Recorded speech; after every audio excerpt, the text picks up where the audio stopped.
They're on drugs. It's first off, it was the 80s and people were cracked out, right? Cocaine imports amalgamated was at its highest rank, and so shit was going crazy.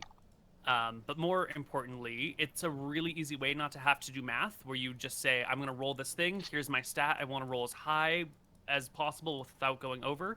And then there's no addition or subtraction, no number crunching. You can just compare results, and it's really easy. So it streamlines the game quite a bit. Okay. But also, they invented Thaco, which is like unnecessary amounts of math. So I assume they were just on a fuck ton of drugs the entire time. Interesting. I don't know how they come up with Thaco. That is. Who the fuck And comes up with that? when you guys, so I haven't watched any of your 2E campaigns. So I'm not sure how much as written. So I've read like on your site your changes and then what's in the book. Do you guys do the thing where you roll initiative and then you all declare your actions, or you all declare your actions, then roll initiative, then everybody goes, but you have to declare everything before anything in combat happens? Like. Yes. So you're gonna say, like, generally, I'm gonna attack the orcs, Run forward and attack, I'm gonna cast a magic missile, or I'm going to attack the blah blah blah. And so you got to be fairly specific, but like, you know, not too specific with your action. But like spells and everything are 100% declared. You have to say and all what of spell that. you're casting. Yeah. You declare it, and then you will cast it. So we are going to do that, Neil, because to be fair, we don't really do that all the all time. right? It's a stupid. Yeah, that we sometimes go that route, and I want to go that route more Okay, often. yeah, that's fine. We've been moving away from it, being more loosey-goosey, and I want to make some returns to some, like, cool older rules. Mm-hmm. All right. Yeah. We're not doing Thaco this time, though, right? No, we're not gonna do that. We're not going that far back. When it says things for like extra attacks, I notice in like some of these tables, it's like it'll say like 3/2 or like 2/1. So like if I can make 3 attacks every 2 turns, can I realistically just attack 3 times in 1 turn? No, you do 1 attack 1 round, 2 attacks the next. Oh, gotcha. Okay. And you have to have done you have to have attacked with your sword, like say the round before, to be able to get 2 attacks on the next round. You can't just do a round where you get 1 attack and then, well, you can't even like say attack a goblin and then run for a round and then get 2 attacks the next round. Yeah, they have to be like consecutive. Gotcha. Yeah. And then for your like extra attacks, I'm sorry, because this is obviously a massive departure from 5e. So if I have 2 attacks, it sounds like rules is written is after we roll initiative, you all do your first attacks, and then second attacks come like after everybody else has already acted. Yes. Yeah. Okay. Yes. Gotcha. And sometimes there will be the occasional situation where combat is so chaotic that we might fudge that rule. If there's like 30 goblins, it might just make more sense to have you make both of them. Otherwise, we might forget about it by the time we get to the end of the round. Mm-hmm. But in typical situations, we'll stick to those pretty closely. We will depart for our convenience when it matters. Gotcha. Interesting. Okay. True. Do you have like 50? This is something I asked MrMouton about. Do you have 50 trillion different weapon types? So as part of your weapon proficiency, so fighter gets 4, you can spend an extra proficiency specializing in a weapon. But when I look in the appendix of weapons, there's like 35 different types of glaives and halberds and so. Do you is there like that many different? Yeah, you will pick a specialization in one weapon type. Now, sometimes weapons are pretty fucking close to one another, and we can sort of wave it like a scimitar and a katana are the exact same fighting style. They're curved blades that make slashing attacks. So scimitar, katana, whatever, they're basically the same. Mm-hmm. Not to piss off all the weebs out there. So we'll generally try and stick with similar function and type, but we'll still break apart a few things here and there. Gotcha. On your website, you have on to Neil. It read like you'd removed exceptional strength or relegated it to 19 strength and above. Does that mean that it's like no. There was a time where we were just talking about it's dumb that exceptional strength is 15-0 or 18-50, 18-75, and it should just be 18, 19, 20, 21 strength. That was an idea that we talked about one afternoon, and it made it onto that, but we've never actually reused that. So it's same as it always has been. Gotcha. Okay. Okay. I'll probably have like a million of it just because there's a lot of weird shit in this. Yeah. So I'm probably. Okay. Well, I'm also hoping no one has made up their mind too closely about what they want to play, because we've got some lore to drop and some backgrounds and some settings to help make you guys make your decisions about what you want to play. So whenever you're ready, we can hop into the meat of it. Or do we need to like shoot the shit for a while? I'm ready. I will. Okay, so just something to, because I've noticed that this keeps coming up over and over again. For the most part, I trust Koibu in terms of how he wants to roll the campaign. Me and MrMouton have memed a little bit about like rolling stats. Some people seem to genuinely be super fucking ass mad about it. Now, this is my assumption. I don't know Koibu that well. It is possible that Koibu is having us settle this up, rolling stats, and then killing us on episode 2 and ending the campaign. I don't think that's what's going to happen, but it's just my guess. I know some people are really mad about the 3d6 This is thing. how I make my living, so it's in my best interest to kill you off as quickly and unfairly as And possible move on to the so next, that I yeah. can make as little money as possible and so that I can drive away future potential customers. Sure. Just make sure you don't pay for Really years what I worth wanna of do here. episodes. And then upfront. something that I also noticed in reading through the book is that stats appear to matter a lot less in 2e than in 5e, where it almost seems like stats are almost everything in 5e, whereas in 2e, like specializations, class, level, and all of that end up playing a much, much higher role. Yeah. Yeah. In 5e, your stats play into literally everything you do, and you cannot be a good character without having really good stats. In 2e, you could have 10s for all of your stats and be fucking epic. Couldn't be a wizard though. Yes, you could. With 10 int. With 10 int, you would get access to like 5th level spells, which is still a 9th level wizard. Do you? Yeah. Get 5th level Might spells be- at 10 int. It might be 4th. It's 4th or 5th. I can't remember which. Oh, okay. But you could still get to like level 7 to 9 as a wizard and be pretty badass. Oh, one final we are question. gonna Do you do do this weird stuff. baronry stuff or whatever? Like, supposedly, by the time if a fighter hits level 9, he automatically gets, like, elite bodyguards and people come to his estate because he's so cool or whatever. If you build a castle, oh yeah, fuck yeah. Oh, That interesting. shit is generally speaking quite real. There are always edge cases, of course. Gotcha. Okay. Even 9 int gets access to 4th level spells. Oh, would you believe it? Yeah. Okay. Alright. All right. So whenever you guys are ready, I have a monologue to set up our world and set up our game that will help as a reference point for all future things. So if you guys are ready, I'm going to talk at you for a little while. Yeah, hit Hit us us up. with it. Okay. The year is 1511 in Drekis. The war has been going all right until Scoria shows up and blasts down a huge section of army. The Queen, Valuria Wick of Drekis, meets with her council and advisors. Wait, what was the And- year? I'm sorry. 1511. Oh, I heard 1520. It's early for me. Yeah. So this is going to be before of Dice and Men and before most of Gnomes, Tomes, and Catacombs and Desperate Measures and a whole bunch of other stuff. Gotcha. Okay, go for it. Queen Valuria Wick meets with her advisors because Scoria has entered the playing field and they are not equipped to do it, to fight her.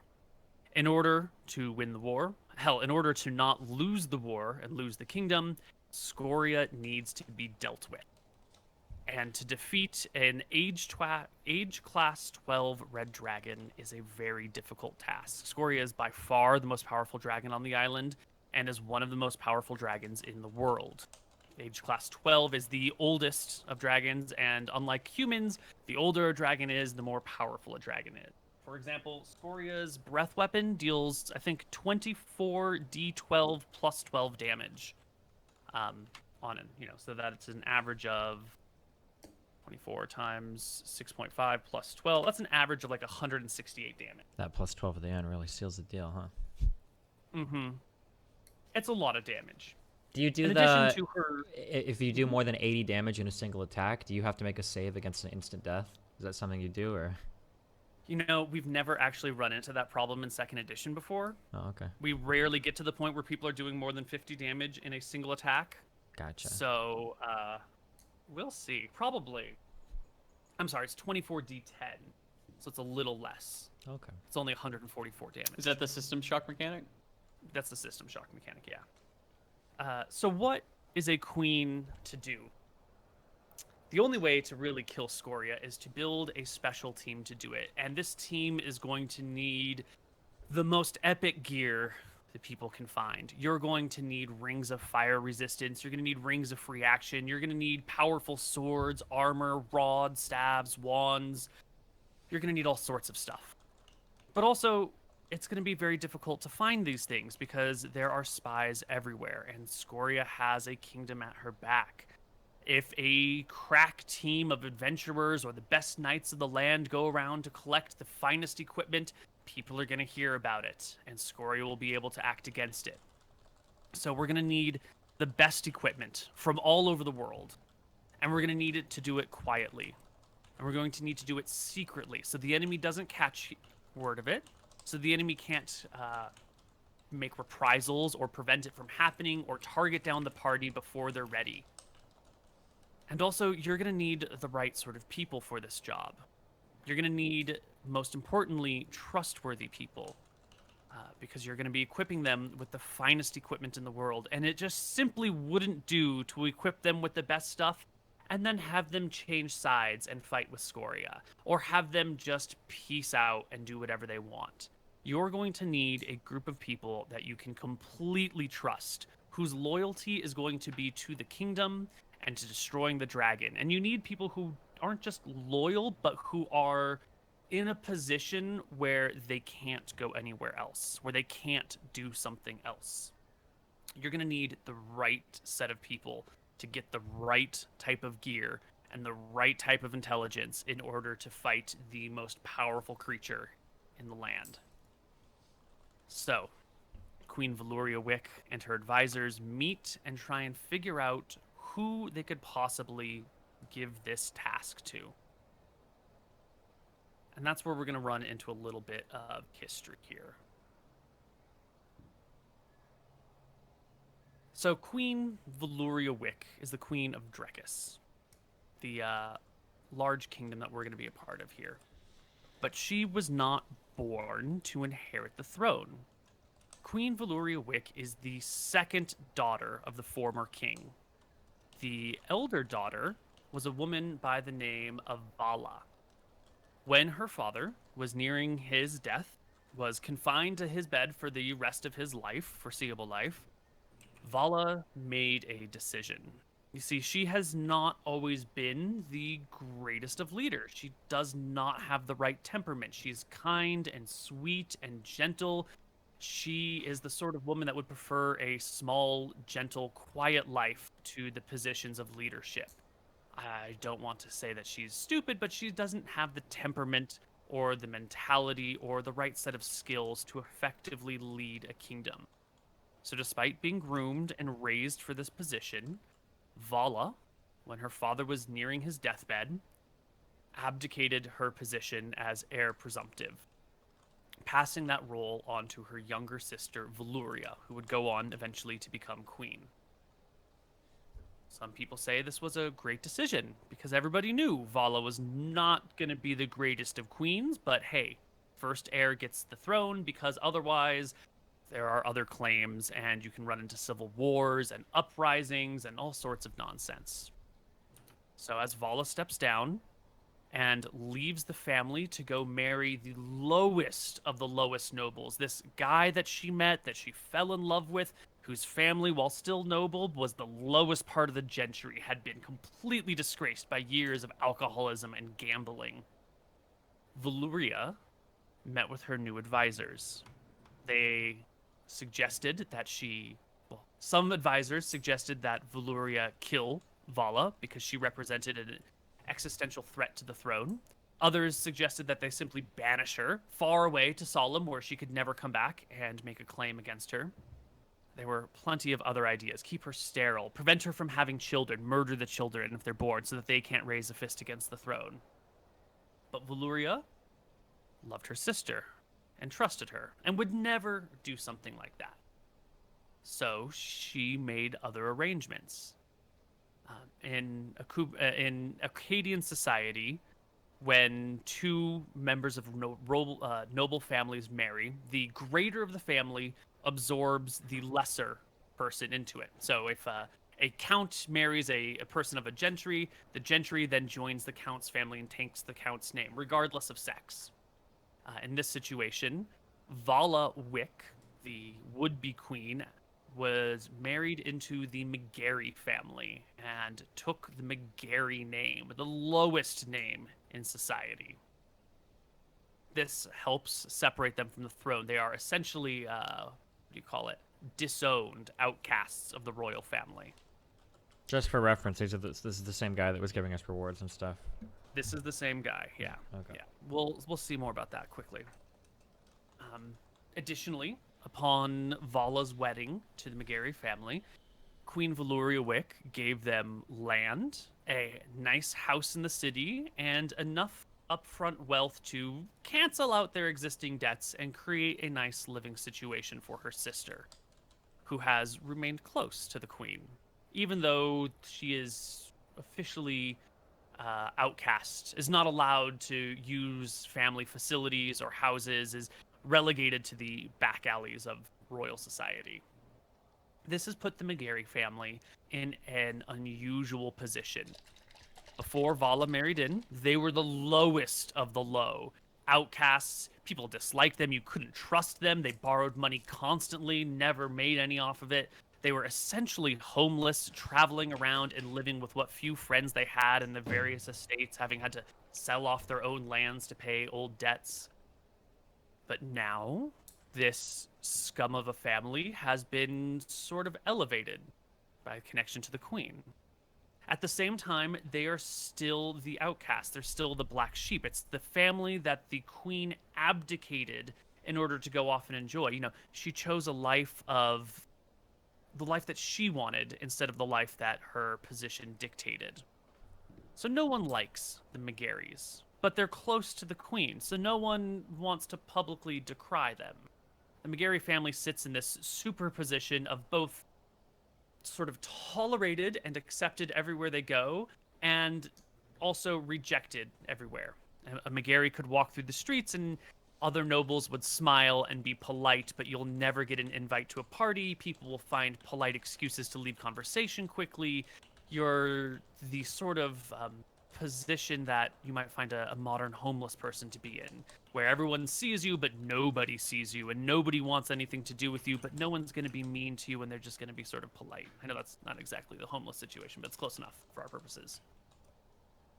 So, when Valuria Wick and her advisors talk about killing Scoria, a group of people come to mind. A group of people who would not really be noticed, who would have an excuse to travel around, a group of people who are absolutely loyal to the throne, because if they were to go anywhere else, they would be captured, imprisoned, interrogated, possibly killed. There is no other possible home for the McGary family. They are too connected to the crown to live in another part of the world, and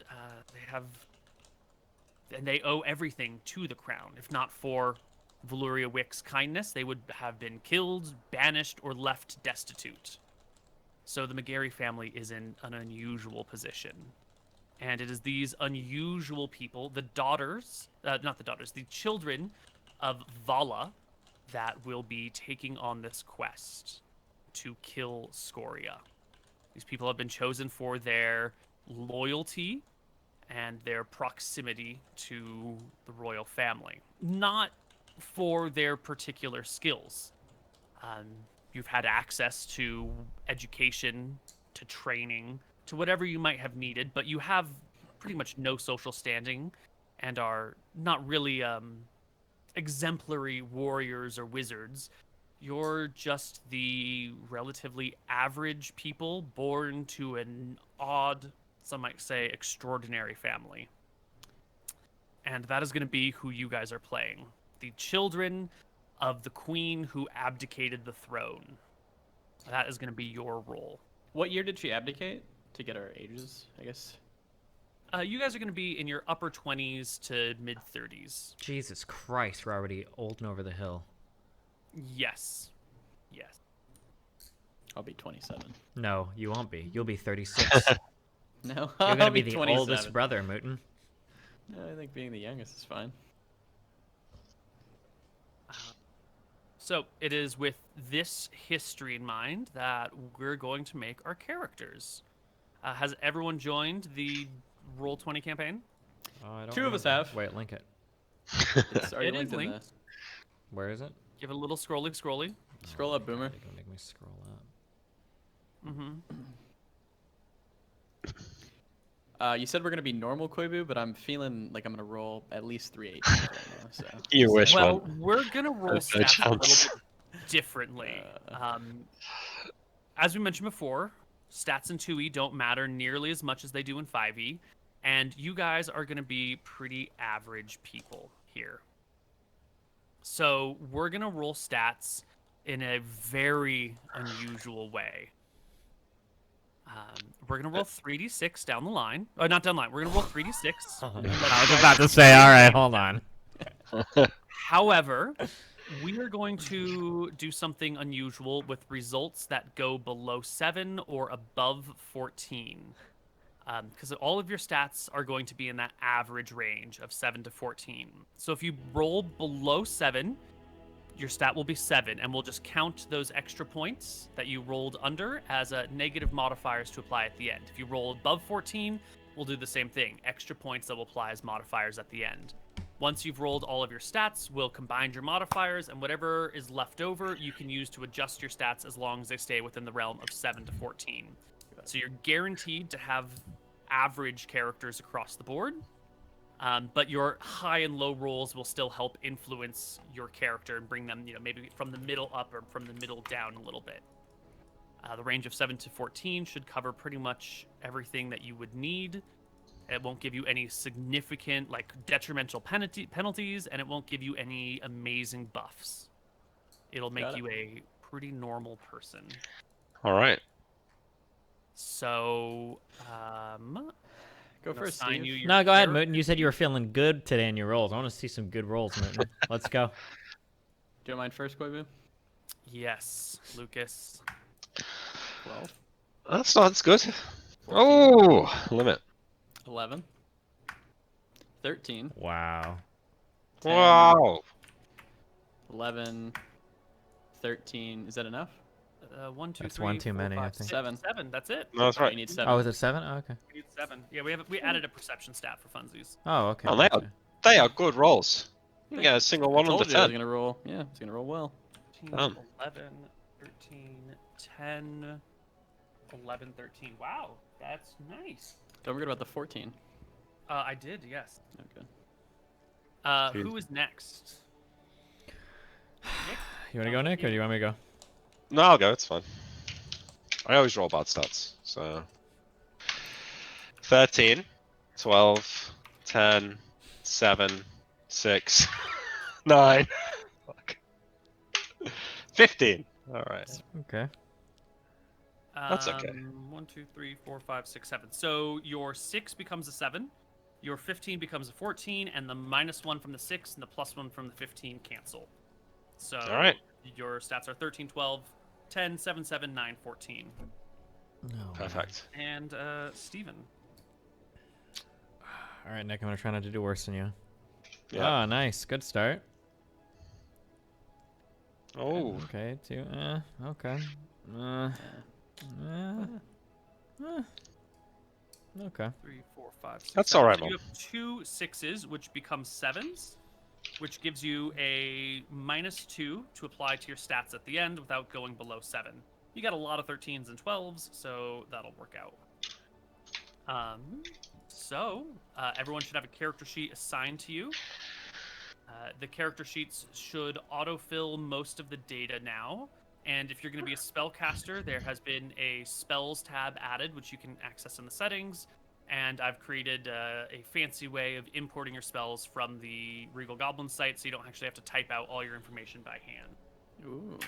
Which we can get to when it comes time for spells. So, why don't you all Wow. why don't we, before we get any farther, let's talk about the classes that we want to play. I've heard that you guys want to play a fighter, a wizard, and a priest. And I would like to make a recommendation that you all play multi-classed fighters. That you have a fighter wizard, a fighter priest, and a fighter rogue.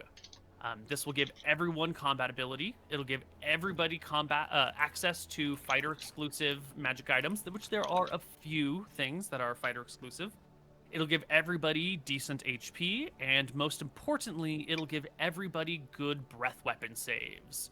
Breath weapon save is the worst save in the game for all the classes except for fighter, who actually get decent breath weapon saves, which I think you're going to find will be useful to fight Scoria. However, if you all multi-class, you will lose the ability to specialize as a fighter. You'll lose the ability to specialize as a wizard. Priests don't really lose much. They're fine.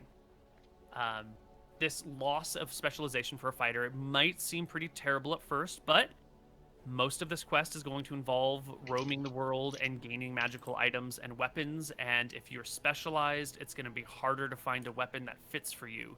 You might end up with a +5 Trident of Lightning Stabbing, or you might end up with the +4 Mace of Darkness, or who knows what your final weapon choice is going to be.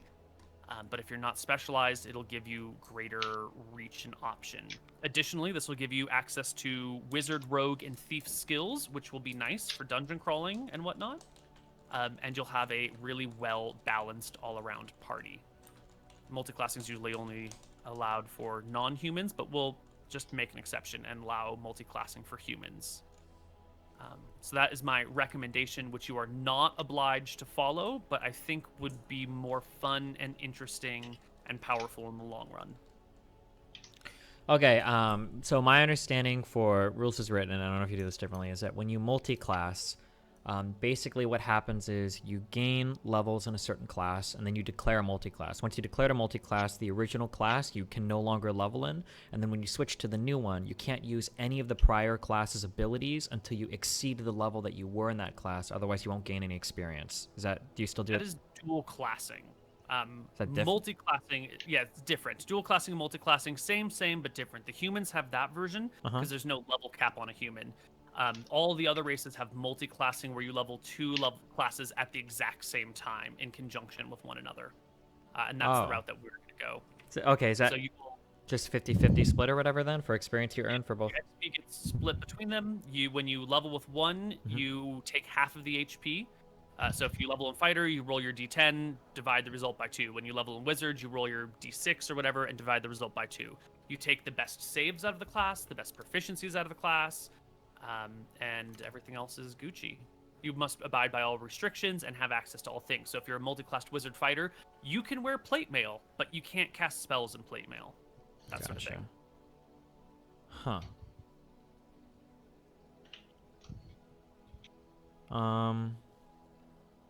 The specialization for fighter seemed pretty nice. Was it like, I think it was like +2 to hit and damage? +3 to hit and damage at mastery, which is yeah. quite nice.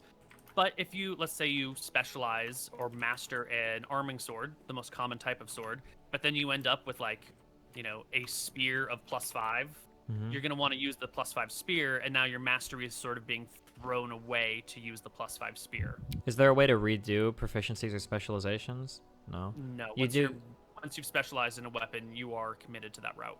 You do gain more proficiencies though as you level, so you could theoretically level and specialize again in whatever. If you've no, you get to specialize in one weapon. Oh, yeah. Okay. Yeah. Also, you kind of have to keep putting slots in specialization to get it up to like the higher ranks.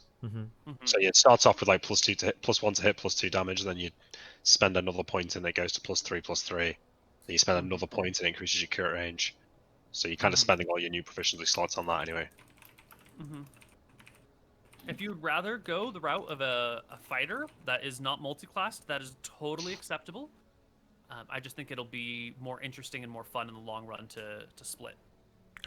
Well, I guess one question is what year are we playing? I believe we're going to come in the year 1511. We're coming in the year. Okay, that's what you gave us at the beginning.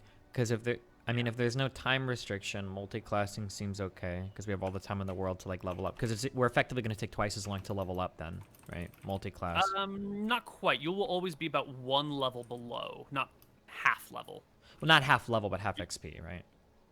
Half XP, which should put you, generally speaking, one level lower than if you were single class. Yeah, so it's not that big of a deal.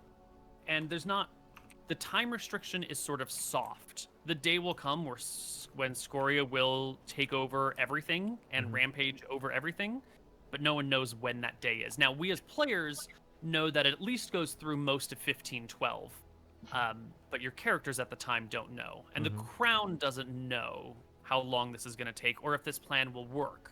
So we have a little bit of extra knowledge is what I'm trying to get at. Yeah, I understand.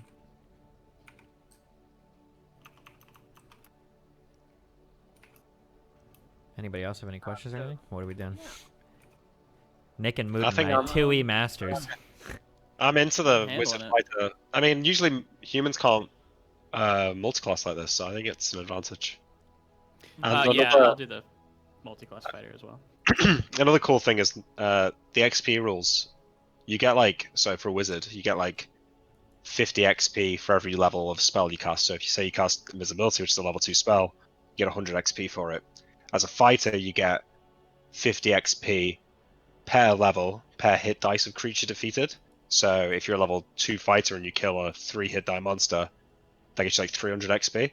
So we're going to be getting access to both of those sources of experience. So we are going to get experience slightly faster than we would be if we were just single classed. That's true. You'll get a little bit more than half XP for each level, so it'll be slightly even better. And like for a wizard, right? I mean, I'm going to be getting an average of D4 and D10 for my hit die as opposed to D4. So that's like a D6 and D10. Yeah, we're gonna use the D6 wizard. okay. So get essentially a D8 instead of a D6. It's pretty good. Mm-hmm. Probably gonna... Okay, so multiclassing probably seems like the way to go. One other question, though. Theoretically, all you have to do is have your proficiencies used as soon as you get them, right? You could theoretically take proficiencies early on, level up from like 5 to 6, and then specialize in a weapon if you wanted to, yeah? Or do you have to specialize at level 1? You don't have to specialize at first level. You can specialize at any point. Mm-hmm. That as long as you're a single classed fighter and you haven't specialized in something and you have a free weapon proficiency slot. Uh-huh. So you could wait. Man, fuck. But All of then my reading was you about fighters, so I'm not sure for multiclassing other classes. Yeah, you can't stack. You can't save your proficiency. So let's say you hit level 9 and you get your new weapon proficiency slot. You could specialize in whatever badass weapon you have, but then you still would have to wait till level 12 to master. Sure. So you would still have to make that decision by level 6, what you want to go down. The only thing I saw in the book about other classes was thieves get really cool abilities to like climb. Basically, you don't need any equipment or whatever. But I don't know anything Climbing, about... sneaking, Yeah. spying on people. They get a nice backstab ability. Yeah. Plus, thieves get XP for every. I think it's like 2 XP for every 1 gold that they steal. So, and the XP you need to level up as a thief is like super low. So you might be like a level 3 fighter, but you might end up being like a level 5 thief. So you could be really high on those thief stats. And I don't know. I think it might be quite cool. Although you do lose thief skills if you wear heavy armor, so. But at the same time, I think most of the situations you run into thief skills, you don't necessarily like, you're going to need to do this, so you can just take off your armor, right? Like if you need to scale a building, you strip down your armor, scale the building, attach a rope, pull everything up, including your gear, and then put your armor back on. So there are ways around these requirements. To go the single class fighter, I think you'd be gaining slightly more HP because you'd be rolling D10 every level instead of like an average of D6 and D10. You'd be gaining specialization. Let's say you get to like level 9 and you can max that out. That's going to increase your crit range, and it's going to give you like +3 to hit and +3 damage. There was something else for fighters that I think fighters alone gain. Is it a greater HP modifier on level up when they get to 16, 17, 18 Constitution? Yeah, but you can be multi-classed fighter and get that. And you still get that? Okay, gotcha. Yeah. You would get that special fighter exclusive thing if you found a Constitution amulet later, right? Retroactively, that would be applied. Yeah. Okay. Yeah. But if you play thief, I mean, you get access to all the thief skills, so you can like climb, sneak, pick locks, like check for traps and all that. You also get, Shittily, like, we probably will need a backstab. thief. You can get backstab, which is like pretty good. You know, if we're opening a fight with an attack, a high level thief backstab can do like 40 to 50 damage, like one shot. I think we're gonna I think we're gonna use 2E thief, not the thief rebuilds though. So it won't be assassin. Okay. It'll just be backstab, which is still like a 3x damage multiplier. So you know, I mean, like +3 to hit and +3 damage is nice and it's consistent, and having more HP is consistent. But having more sources of XP plus access to the thief skills. Like, I don't know. Seems like it'd be quite cool. For leveling, when you say sources of XP and everything, is the XP you earn always split between the two multi-classes, or is it specific to the class that you're leveling? So if I'm fighting in combat, does it all go to like... We get multiple sources of XP. Your general combat and quest XP, you split evenly between the party. But there are class-specific XP rewards that your individual classes will get as well. So warriors get extra HP based on the number of hit dice that they defeat in combat. Priests get extra XP based on their successful use of granted powers and spells to overcome problems or making magical items. Wizards also spells cast and magical items created get extra XP for. Rogues get success XP for successful use of special abilities, treasure obtained, and that's it. What I'm asking is like that for that special source of XP, is that applied only to the thief class or to both your classes and split? Okay, gotcha. Only to the thief class. Gotcha. Well, so it sounds like if we were to all multi-class, we'd be doing what we said we were going to do earlier, except we'd also be fighters then. So Nick would be like a fighter wizard, Moon would be like a fighter priest or cleric, and I'd be like a fighter thief, I guess. Rogue. And this also plays to your strengths. Nick has been a fantastic wizard in multiple campaigns. MrMouton has played really good clerics and knows them fairly well, and you, Steven, have done fighters and rogues predominantly. So I think this plays to all of your strengths in the most dangerous campaign yet. The most dangerous, okay. I think I have my stuff sorted. Just for clarification, having 11 in dex versus the 13 in dex will never matter for AC. It might matter for saves, though. It will matter. So some little advice. Checks, but not saves. Checks. Yeah. I had low dex in Frozen Frontier, and I swear to God, 90% of fucking skill checks are dex. So okay. I put I put a 13 in strength, 13 in dex, 12 con, 11 int, 14 will, 10 charisma, 11 perception. What is the perception stat doing for us? To see things. Perception is going to be surprise chance, is going to be noticing things. It's going to be sort of useful, but not super useful. You might want one person with high perception, but you certainly don't need everyone with high perception. You could probably dump it fairly well. Actually, it might affect your thief skill. Let me double check the thief skills, because they key off of certain things. There are some slight modifiers to your thief stuff from dex or perception. Oh yeah, as long as you're between move silently, hide in shadows. Yeah, as long as you have like at least hide in shadows. No, I can't imagine perception influencing any of your thief stats. You could dump it. What? Okay, and then what is will? I don't remember. Wisdom. Willpower is wisdom. Oh, that's the same thing. Okay, gotcha. Wisdom is not quite the right term. The stat covers too broad of a range of things, so we use willpower and wisdom interchangeably at all times. Gotcha. Okay. So we get proficiency slots equal to the best of our class. So if I'm a warrior wizard, I'm going to get 4 weapon proficiencies and 4 non-weapon proficiencies, right? Plus the number of languages you can speak. Yeah.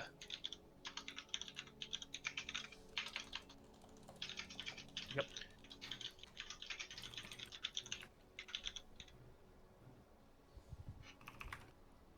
Is Will gonna have an influence on like a thief fighter or not really? Nope, not really. There are very, very rarely wisdom or willpower checks. They do happen from time to time, but that's the only point it'll really come up. You'll notice that you do have a -1 magical defense adjust with 7 will. That is a bonus to saving throws against mind-affecting spells, which probably won't come up too often. But if you dump it down to 7, you might have a slight... mind-affecting spells are pretty rare. See, the thing is, Dex is another dumb stat that makes no difference if it's a 7. I really don't want to have Dex 7 because I feel like that's going to come up too much. There are a lot of Dex checks, strength checks, and Dex checks. Charisma and perception are the most common. Con, int, will are rare. Yeah, so I feel like I'm going to put Con and will as 7. Int is 14, and then split the rest over the other stats. You're not going to do 10 will, 7 charisma? Why? I see. I just don't want to play 7 charisma. I feel like they need to roleplay that, and Okay. yeah, I don't want to Fuck play. that. That's a perfect Yeah. reason. Like 7 willpower, I'm happy to roleplay 7 willpower. I mean, that just means the family penchant for drinking and gambling is strong, Mm-hmm. right? Perfect. Is my general distribution of stats okay? Do you think, Koibu? Yeah, I'm looking at that. That looks great. At least It's a little high for you to roleplay, isn't it? Hey guys, I'm gonna be. You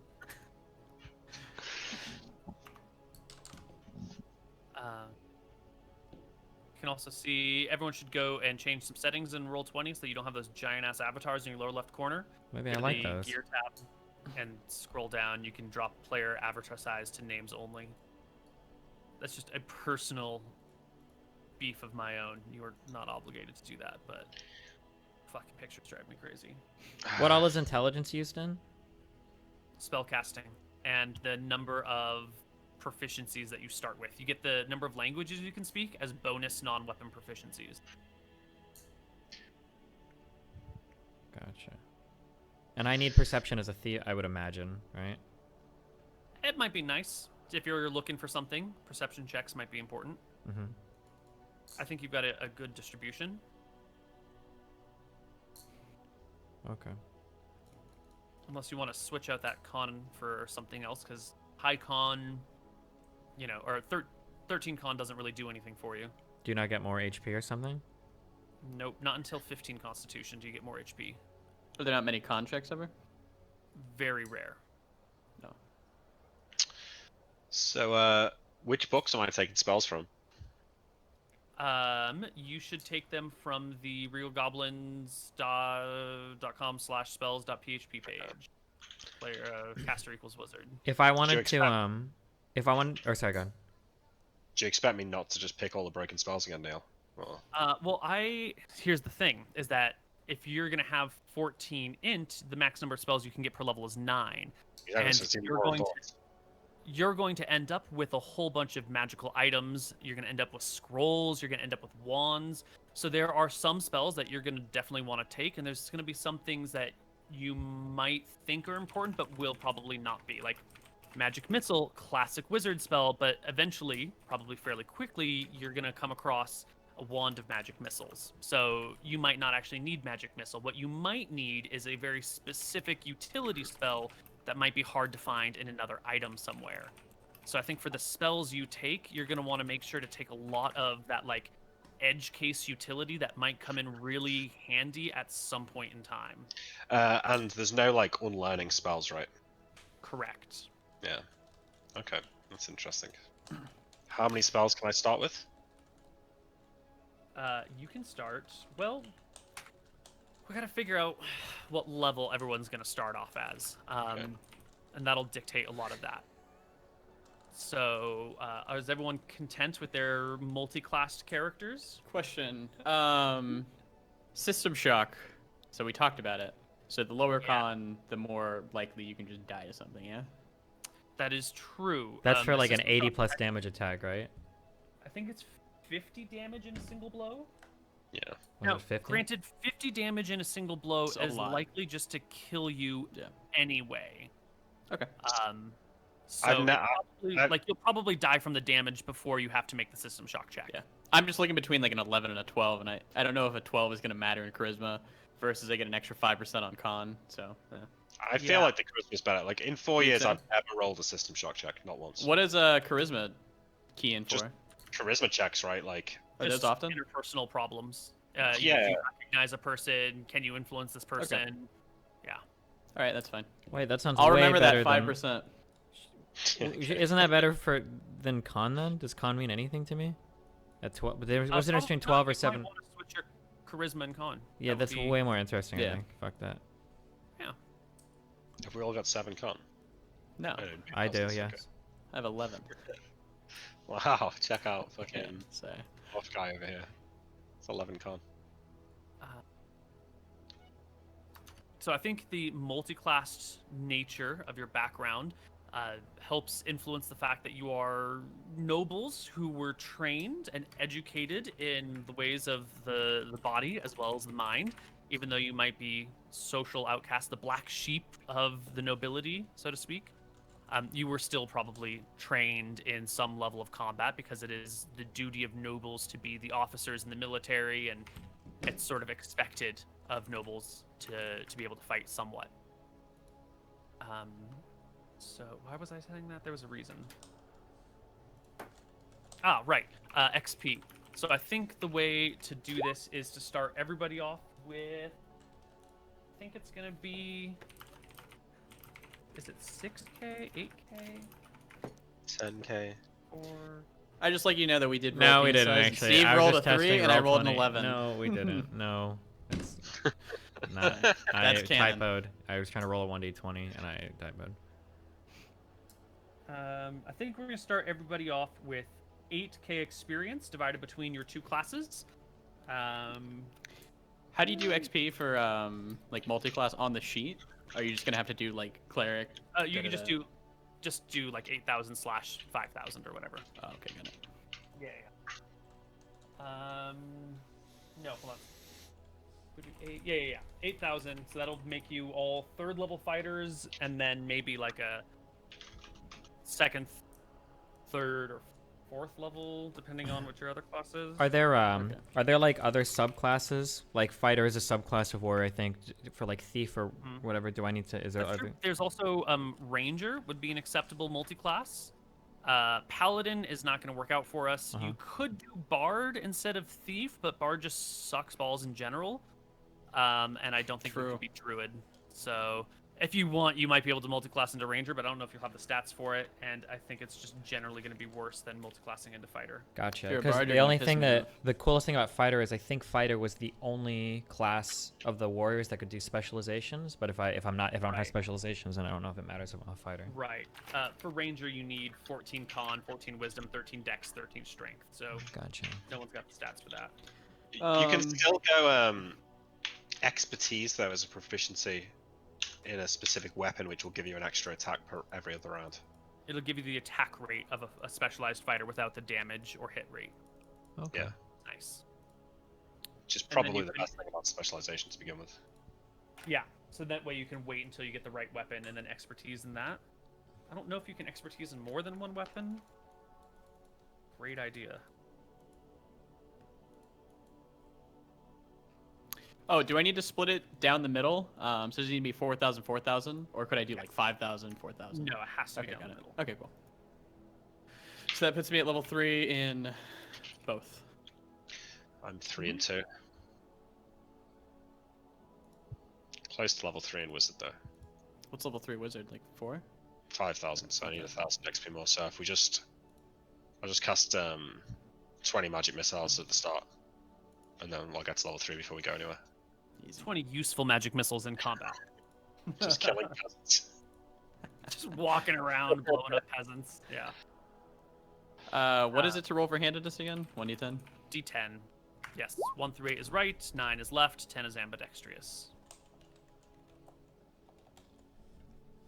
A little left-handy. I thought it's assumed in this world you can fight adequately with both hands, though. Yeah. No. No. You will pick a handedness. Oh, okay. Gotcha. Or roll for it. 2 left-handed brothers. Maybe that means what's win. Your sheet for just a moment, Lucas. I'm Yep. sorry. Wait, what? What was what and what was what? You're good. You have left-handed. 9 is left, 10 is both. 1 through 8 is right. Right. Ew. Yep. Okay. 2 left.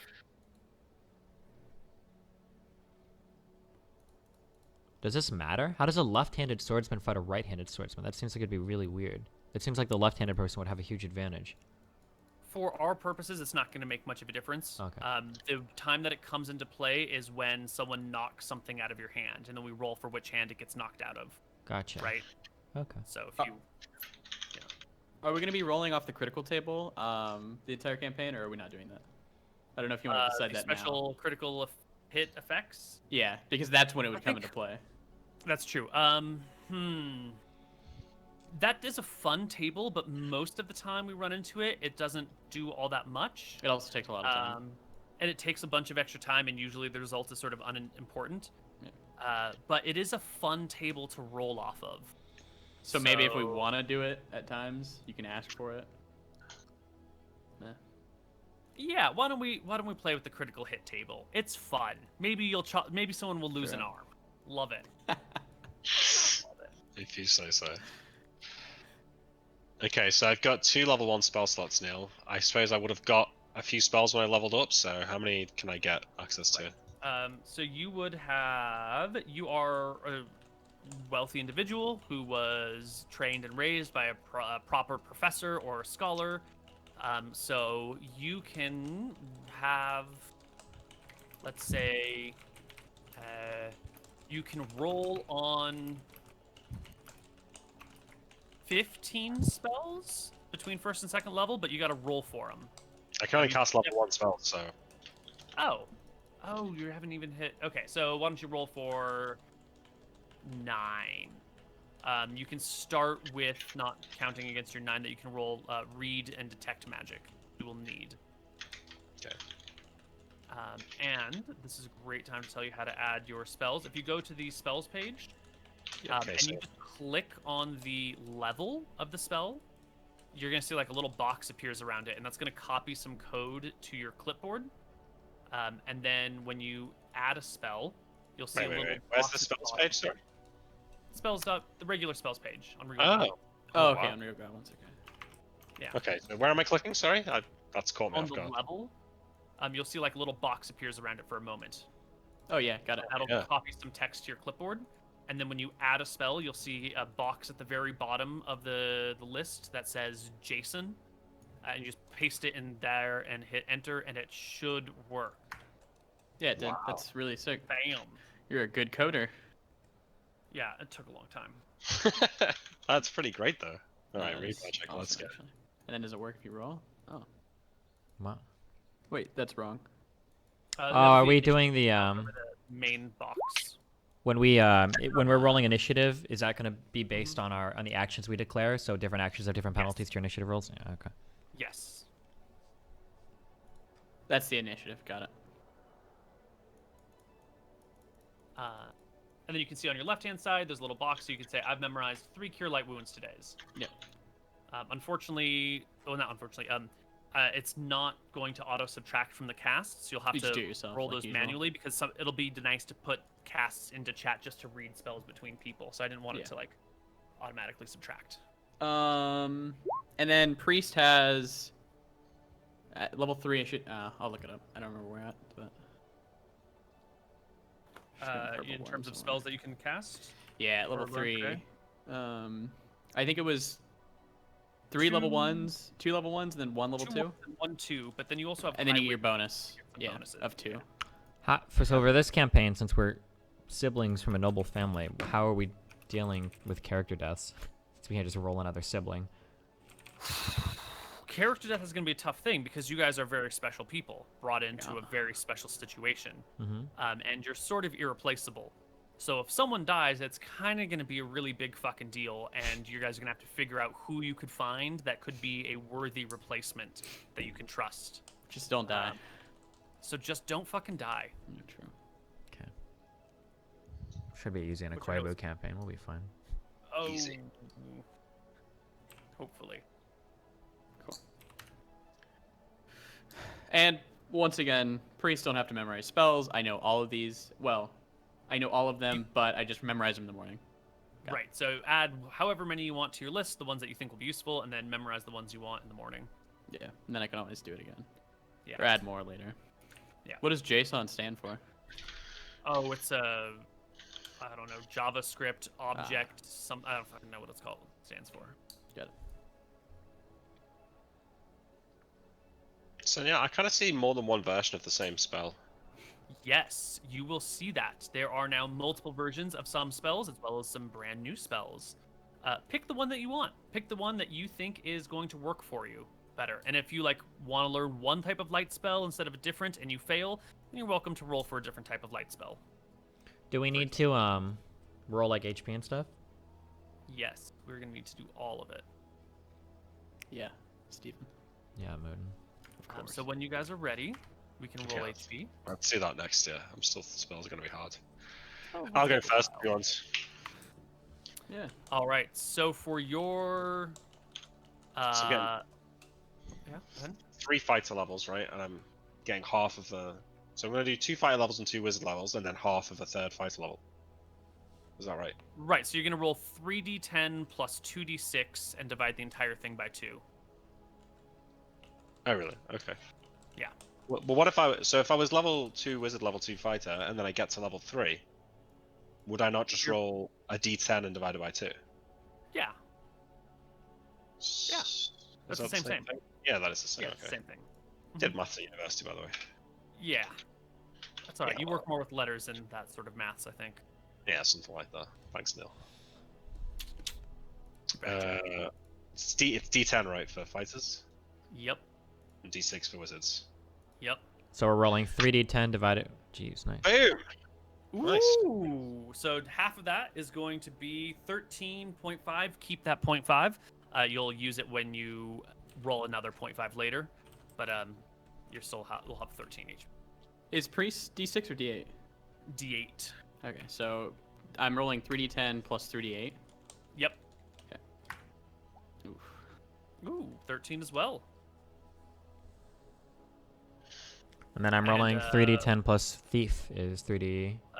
We're gonna do 8s for rogues as well in this one. So 3d8 plus 3d10 divided by 2. Plus 3d. Okay. 15 and a half. Very good. For you. Shut up. If we take 15 damage, are we using these 0.5s or? No, the 0.5 is only used For for leveling up. when you add HP on levels. Yeah. Gotcha. Okay. I'm Jeremy, guessing we get the saving throws from. from the best class. Got it. So on an individual basis, you can look up your saves and see which one is which. Generally speaking, wizards start with the best saves, followed by priests, then rogues, then fighters. And by the end of the game, fighters have the best saves, followed by wizards, priests, and then rogues. Rogues kind of get shit saves across the board. Fighters start terribly, but end up really fucking good. Wizards and priests will have better saves against spells and rod, stabs, and wands. Priests have really good death saves. Fighters are the only people with semi-decent breath weapon saves. Is there like an appendix of like saving throws? There Table is- 60 in the player's handbook. If you go to, are you on Purple Worm? Oh, if you got the actual books. Yeah. Sorry. Okay. page Nope, that's 134. fine. 134. I got it. Jesus.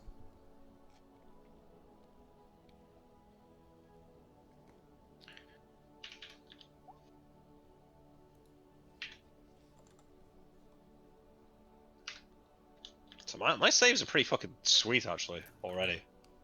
Mm-hmm. 13, 11, 13, 15, 12. Nice. It's really good. Wait, what were your saves? 13, 11, 13, 15, 12. Because I think wizards and fighters just have like opposite save, like specialties. Oh, Which okay. table did you say again? 60. Page 134, if you have a book in front of you. Am I Got it. just my rogue ones are so 13, 14, 12, 16, 15? Does that sound high? You want low numbers, I think, for these. Yeah, low Yeah. is good. Oh fuck. Okay. Of course, it's Yeah. one of those ones. All right. Yeah. Because you've got to roll higher on the dice, yeah.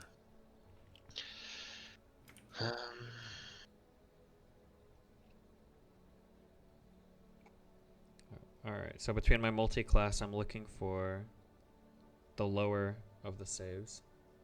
Mm-hmm. Gee, so fighter save against breath weapon is 20, so you only save against a breath weapon on a natural Oh, that's 20? a level 0 fighter. You are a level 3 fighter. Oh, true. Oh, I didn't see it goes to different ranges. Okay.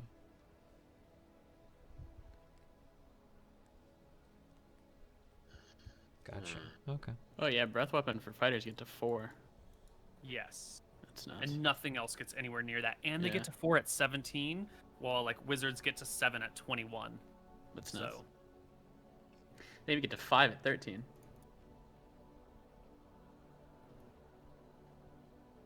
right. So what weapon should I take now?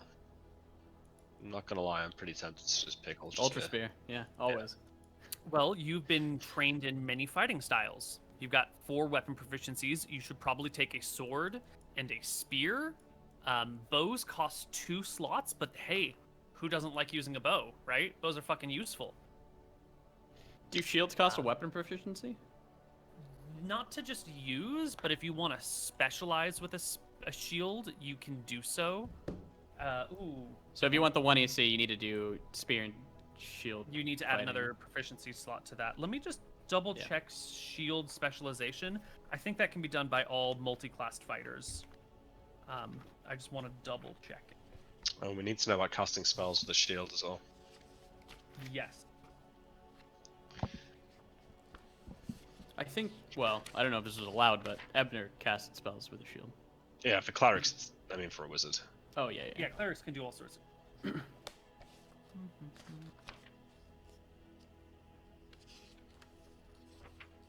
Is there any fighting style specialization that would make sense for a wizard? Like one-handed weapon style, what does that do? Isn't it if nothing's in your other hand, you get like some AC bonus? I can't remember. Yeah, get a bonus of +1 when fighting with a one-handed weapon and no shield or an offhand. By spending an additional proficiency slot, you can increase this to +2. Quite nice. If I'm casting a spell, does that count as fighting with that weapon, or would I only get the AC if I was actually like using the attack action? If I don't get tumbling, Ooh. you don't get that. I think you would have to be using the attack action. Yeah. Yeah, so I don't think it's really worth 2 proficiency slots.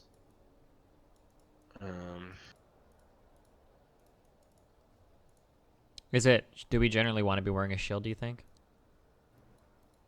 Unless you're using a two-handed weapon, there's no reason not to use. Well, I mean, like, should I opt for a two-handed weapon, or would it be better to opt for one-handed and use a shield? Is there like a huge difference in damage or hit?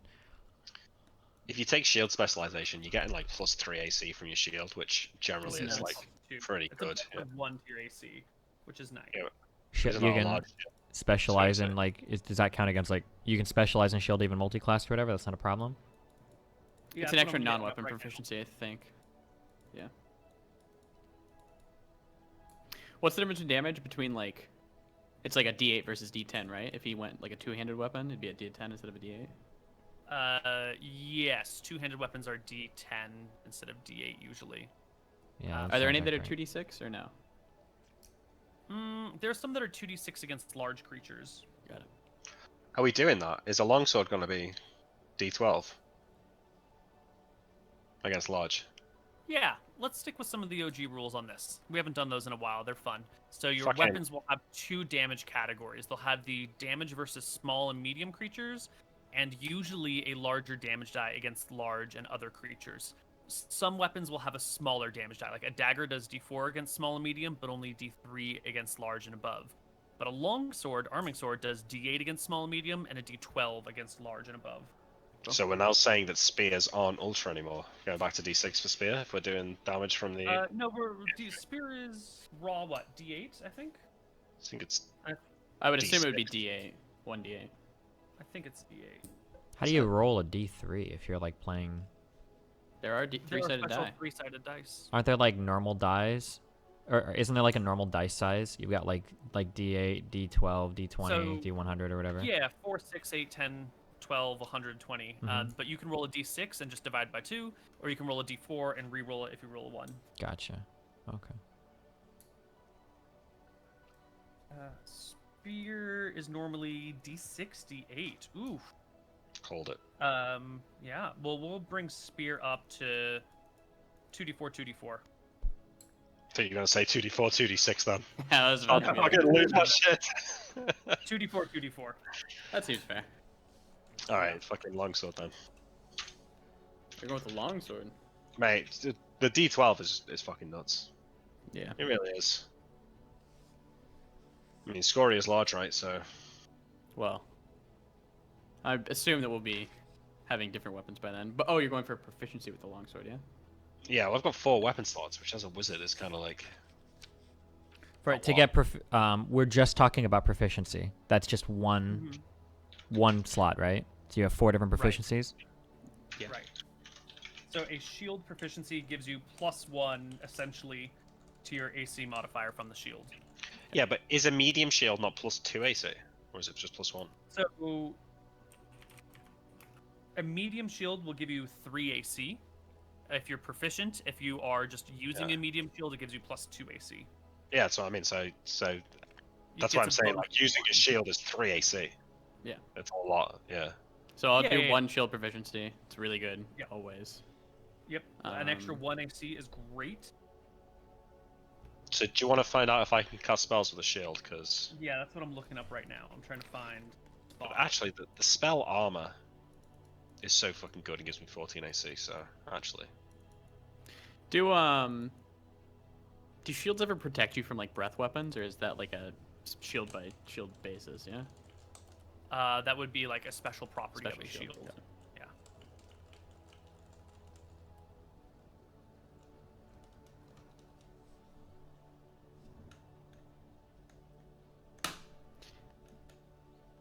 If you can find in the books where it talks about wizards and their armor, Nick, that's what I'm looking for. I think it's worth it. I mean, I just cast the armor spell. It lasts like forever in 2e, so it's like broken as fuck. Can we dual wield shields? No. Fuck it. Alright. So longsword is 1, a bow is 2, and then maybe I just take expertise in longsword for second attack. No, because I'd have to attack 2 rounds in a row. It's probably not worth it. What does bark skin like put your AC at? Its skin becomes tough as bark, increasing its base armor class to AC 6 +1 for every 4 levels. Does that mean I'd be at 16? Then. Oh, at 14. Yeah. Okay. So in default 2e, your AC starts at 10 and goes down to -10. Crazy pants. Yeah. So we just invert that. So the difference from 10 is what we're looking for. Got it. So it'd start at 14, and then every 4 levels I'd get like an extra. Yeah. This is a good point that somebody's reminded me. The Identify spell reduces your con by 8. If I've got 7 con, does this mean I can't cast Identify? Ooh. That is a very interesting question. I think it'll probably be moot because you will have access to resources to other people to identify your shit for you. But as a question in general, is there no description in there about what happens if you identify?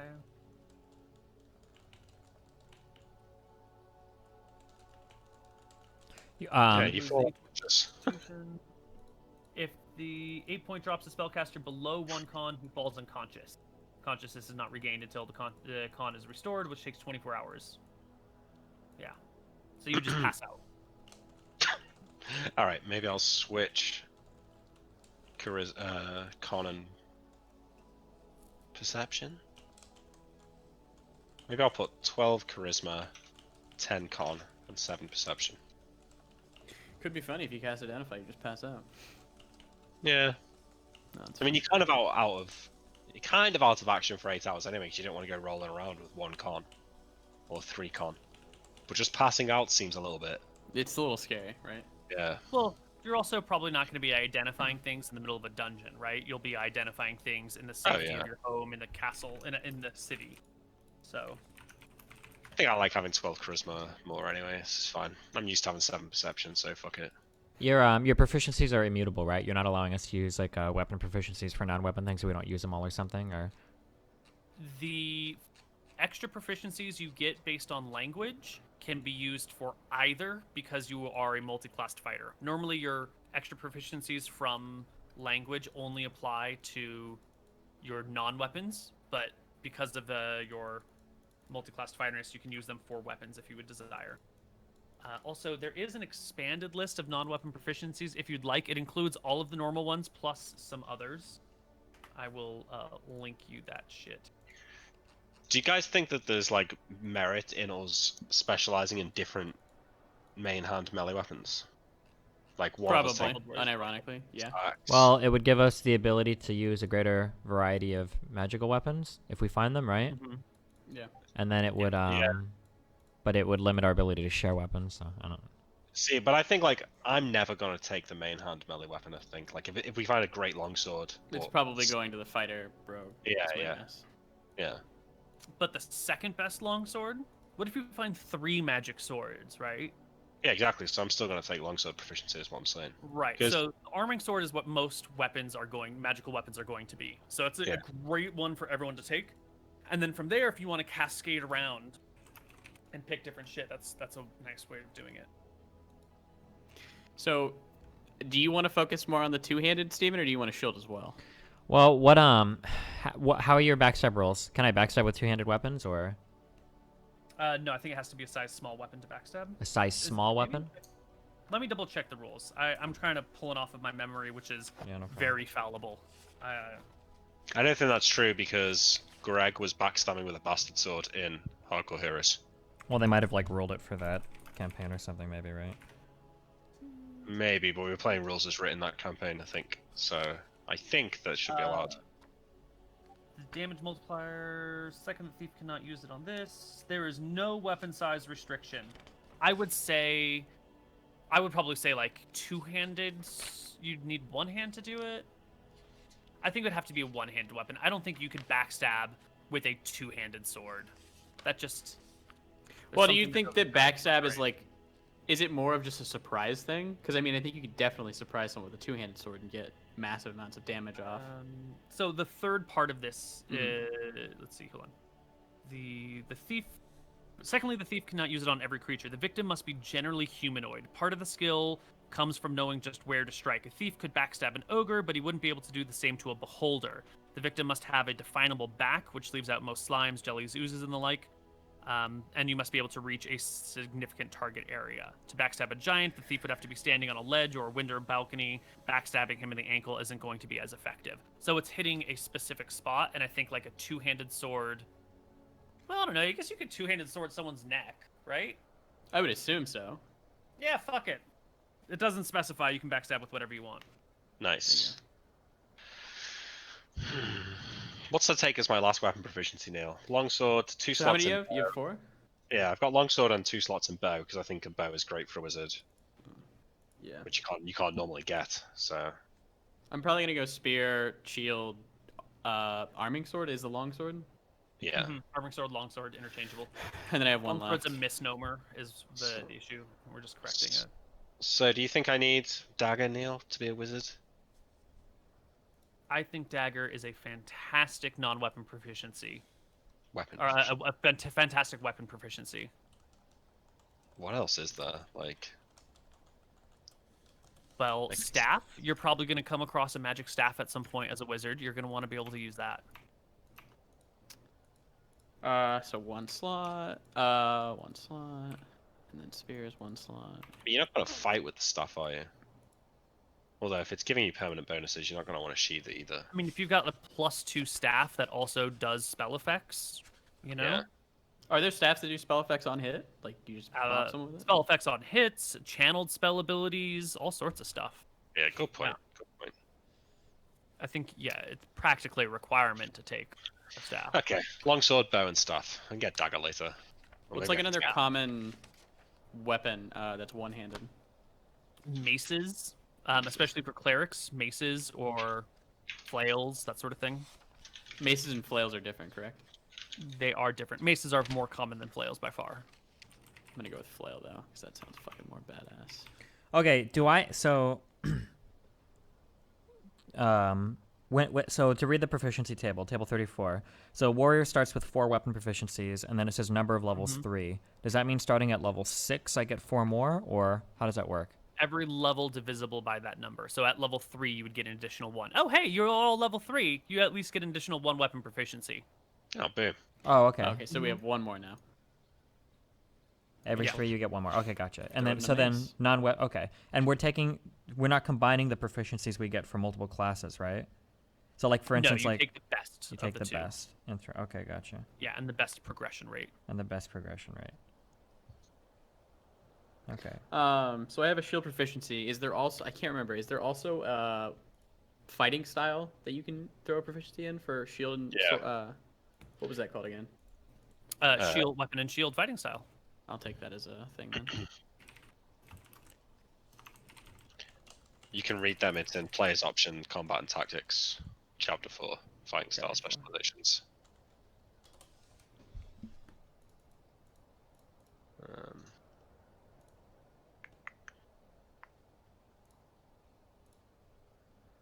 So the wizard page specifically talks about armor, but does not mention shields. Yeah. So I think it would be okay, but at the same time, would a think shield since you're- stack with the spell armor? Or not? Because in a way it says it doesn't stack with armor gain from AC. Sorry, with AC gain from armor. But if a shield is an armor, then maybe a shield would stack with the spell armor. I think a shield would stack with the armor spell. The one thing that I want to look up is, do you need both your hands free to cast spells, or do you only need one hand? 5e specifically says one hand. A wizard in 2e might need both hands, so it might be like you can use a shield, but you can't cast while using a shield just because you need the free hand, unless the spell doesn't require somatic components, in which case it's fine. You can cast a spell while holding a staff, right? We've always, it's sort of negligible, because at the worst, you could just set the staff to lean against you on the ground for a moment while you're casting. But I think you can cast while wielding a staff, because some staffs will increase your spell casting level, so you must be able to do it with at least one hand on a weapon. I think you can probably cast with a shield in hand. What if you've got a shield and the staff? Probably no somatic components then. Yeah, so I think maybe the shield's in. I know go. With Nick, with the weapon and shield style, it sounds like it's letting me attack a second time in the round with like one of the random things. Am I reading this wrong? Can shield rush, shield punch? That's different. So weapon and shield style is different to just specializing in shield, I think. Oh, okay. So do you think it's worth to get both then? Like a shield specialization and the weapon and shield style fighting? I got it on William just because, I don't know, it's nice if there's that you get a free shove or something like that. It means that you don't lose your AC and you can make a bonus attack with your sword. So if you're fighting with your shield, if you're fighting against something that you're not struggling to hit it, so you can take the -2 to hit with your main hand. Is there wait, where are you pulling these proficiencies from, Mr. Moon? Chapter 4 of the Combat and Tactics. Do you have that one? Is that like a whole different book? Yeah. That's a whole different book. Nope, you gotta DM you. Yeah. Yeah, it'll be player option, Combat and Tactics, Chapter 4, and then fighting specializations. Somatic components require free gestures, thus the caster cannot be bound or held. I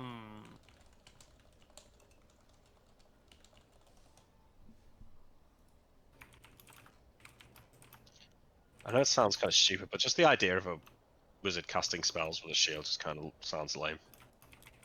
I think you'll need at least one hand free to cast spells, so no weapon and shield together. Yeah. Wait, so where are you at on this, Mr. Moton? Player option, Combat and Tactics, then Chapter 4, and then fighting style specializations. Player options. Yeah. Combat and tactics. Chapter 4. Weapon specializations and mastery. Yep. And then fighting style specialization.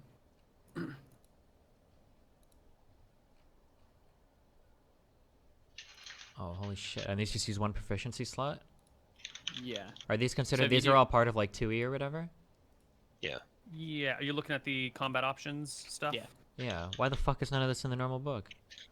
This is the expanded splat book. Oh, well. So you're looking at the one-handed weapon style, two-handed weapon style stuff? I think so, yeah. One-handed weapon style, two-handed style, yeah. Mm-hmm.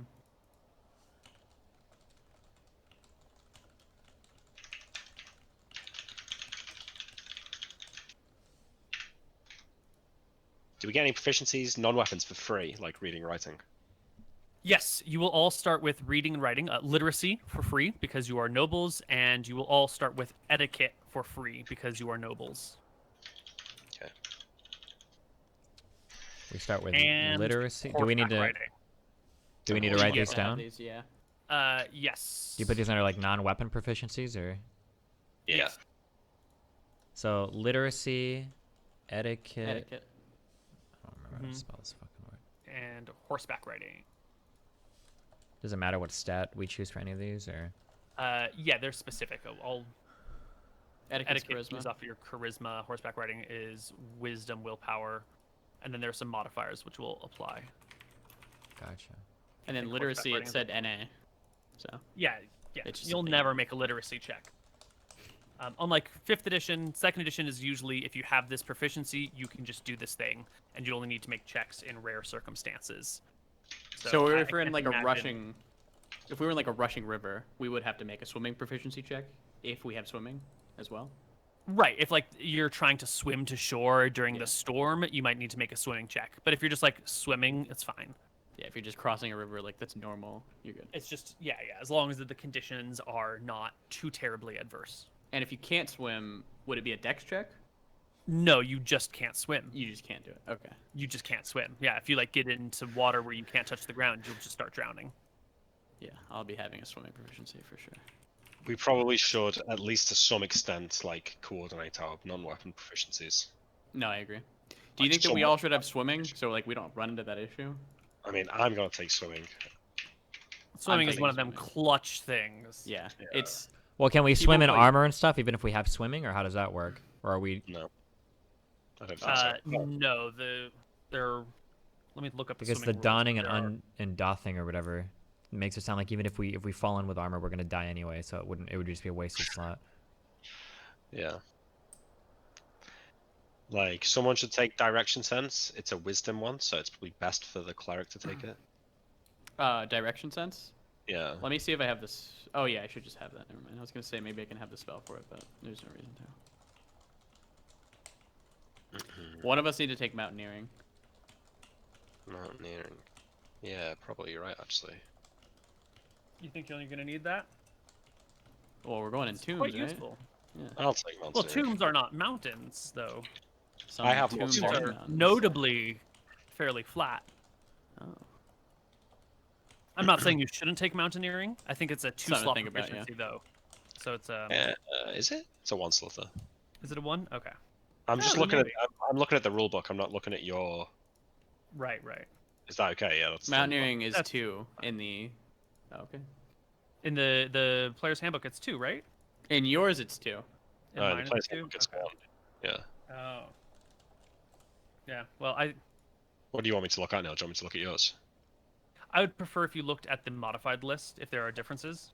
Yeah. Yeah, sure. There are going to be very few of them, though. Does one of us need tracking?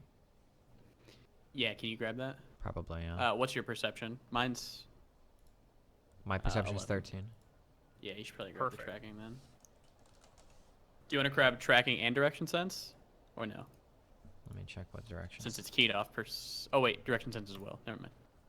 Idiot. Idiot. You're dumb. Heard of. Stop. Nick, since you're the wizard, do you want to take Do you want like languages ancient or like modern? Do you want any of those or? Yeah, I'll probably take ancient languages and ancient history. Okay. I think like they're gonna come in handy if we're gonna be like looting tombs. I'll take religion, I guess. Yeah. I'll take alchemy as well. That's probably good. And I think I get 4. Plus your language slots. Do we not want to use that? We probably need someone to speak Mystrian, yeah? Ooh, well, it really depends on what we're gonna be doing. If we're gonna be doing like espionage and shit, I think all of Yeah. us should speak it. But if we're just going there as like warriors to kill people and shit, it probably doesn't matter. That only one of us needs to translate, I guess. You'll all start with Dracissian and Eridonian. You'll need Eridonian to have existed in the world, so take that as a free language as well. Does that go It's under one of those. non-weapon proficiencies as well? It just goes under languages on the front page. From basic page. Do you think it'd be useful for us to have Mystrian? Or I certainly think that it'll be useful to be able to speak a variety of languages. So if people want to start putting slots into that, that would make sense. Halfling is going to be one of those useful languages. Mystrian might be useful. Akuban might be useful. so I have one more language that I can put down.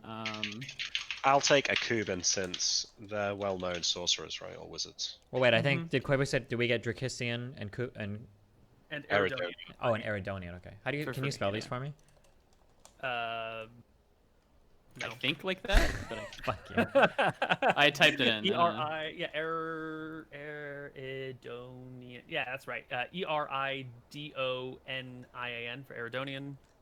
Yeah, gotcha. Eridonian with an E. I'll take Mystrian as one of them, and I guess I'll take Elven. I don't think we'll need that. The fuck is sage knowledge, Neil? What's that get me? Bunch of bullshit. Not worth it. Oh yeah. It basically gives you like all of the knowledge about a certain thing, but you need to it gives you a library as well, so you need somewhere to have that. I think is what it. Yeah. So if you want to be like, I think it's mostly for, proficiencies for NPCs. Yeah. There's some shit out there that is definitely not useful for player characters that you would want NPCs to have though.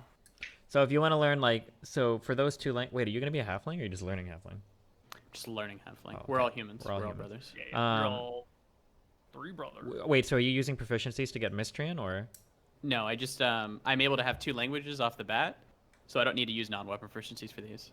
Wait, I thought the 2 languages were You can just Drakissian we or. are gonna usually you need to use non-weapon proficiency to grab a language. We're gonna be a little soft on that rule because you are nobles and bred into like a aristocracy. So if you each want to learn one additional language aside from Drakissian and Eridonian, you can learn it for free. Nice. So you can have some diversity, and then you can use non-weapon proficiencies to learn languages beyond that. Got it. Your So I will use one So we're- non-weapon proficiency to learn a language then. Gotcha. right, because you're gonna know 4, right? You're gonna be quadlingual. I don't know if I need to know 4. If Steven wants to pick up halfling, then I guess we would have most of the languages covered. Yeah. Well, so we're getting. I'm sorry, just say one more time. So the first 2 languages we get for free. Are Drakissian Drakissian and and Eridonian. Yep. And then you get to learn one additional for free For because free, you're a okay. noble. Just pick another one, and then any beyond that you would have had to spend your own time doing. I'm imagining the old princes of past who would, the English princes who would learn French and German right away as they were growing up. Do you know that the English monarchy used to speak in French so as the servants couldn't overhear what they were saying? Wow. That's pretty fucked up, dude. I know, yeah. And we also get 3 free non-weapon proficiencies, which are literacy, etiquette, and horseback riding. Right. So you're starting with a lot of skills compared to peasants. And we get 4 Good peasants. non-weapon proficiencies to start, or is it 5? You get a Is number. it 5 based because on- fighter? No, you get a. What? Let me take. Sorry, I can't remember. What do fighters get at first level? Proficiencies. So you're a priest, so you would start with 4, and then you would have gained 1 because of your because you hit 3rd level.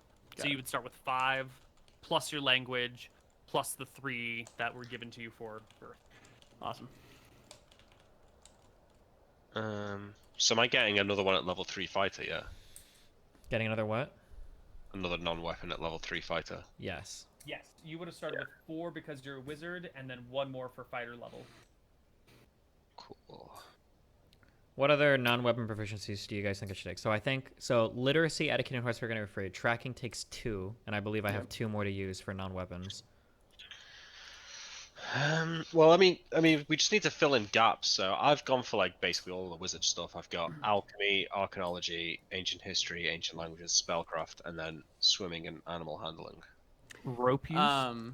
Yeah, rope use would be good. I think if I go down, it's a big issue. So maybe one of you should have a healing or a first aid or something proficiency. I don't know if first aid lets you automatically stabilize people. It does. Yeah, it's a 1-slot proficiency. Okay, that's intelligent, so I will get that. Okay, yeah. Yeah.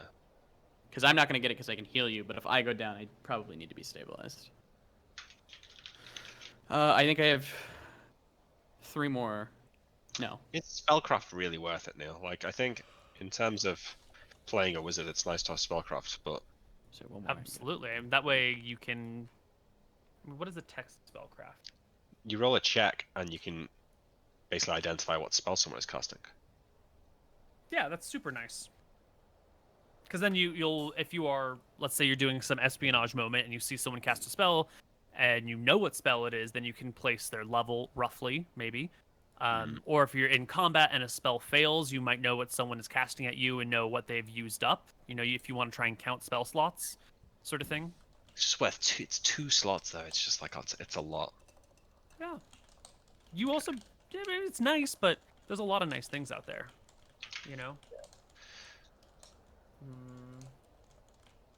I've got 9 so far. I mean, alchemy seems pretty good. I haven't read it, but that sounds like it would be good. Final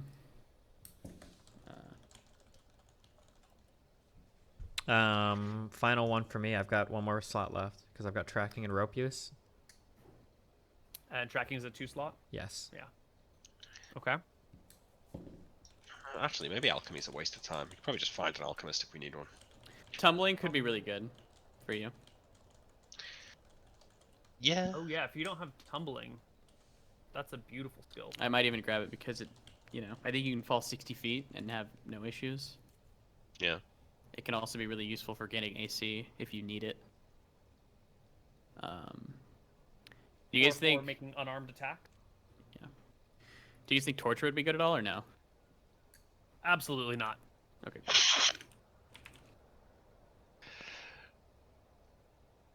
And because I'm multi-classed warrior and priest, it'll only cost me 1.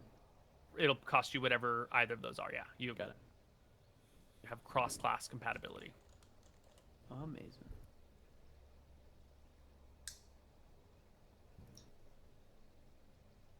Tumbling seems kind of memey. Do you think so? What do you like about it? If you need to, you get extra AC if you don't take the attack action, so that's always useful. You get +4. If you lose your sword, I guess you get +2 to attack, and then you can always, if you fall, you can do a tumbling check or whatever and take half damage, if not none. Half damage from falling is nice. Okay. None of these are changeable at any points, right? Right. Gotcha.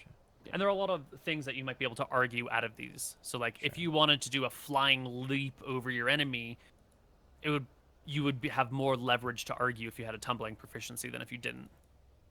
Gotcha. So there's always the soft application of skills beyond their hard mechanics.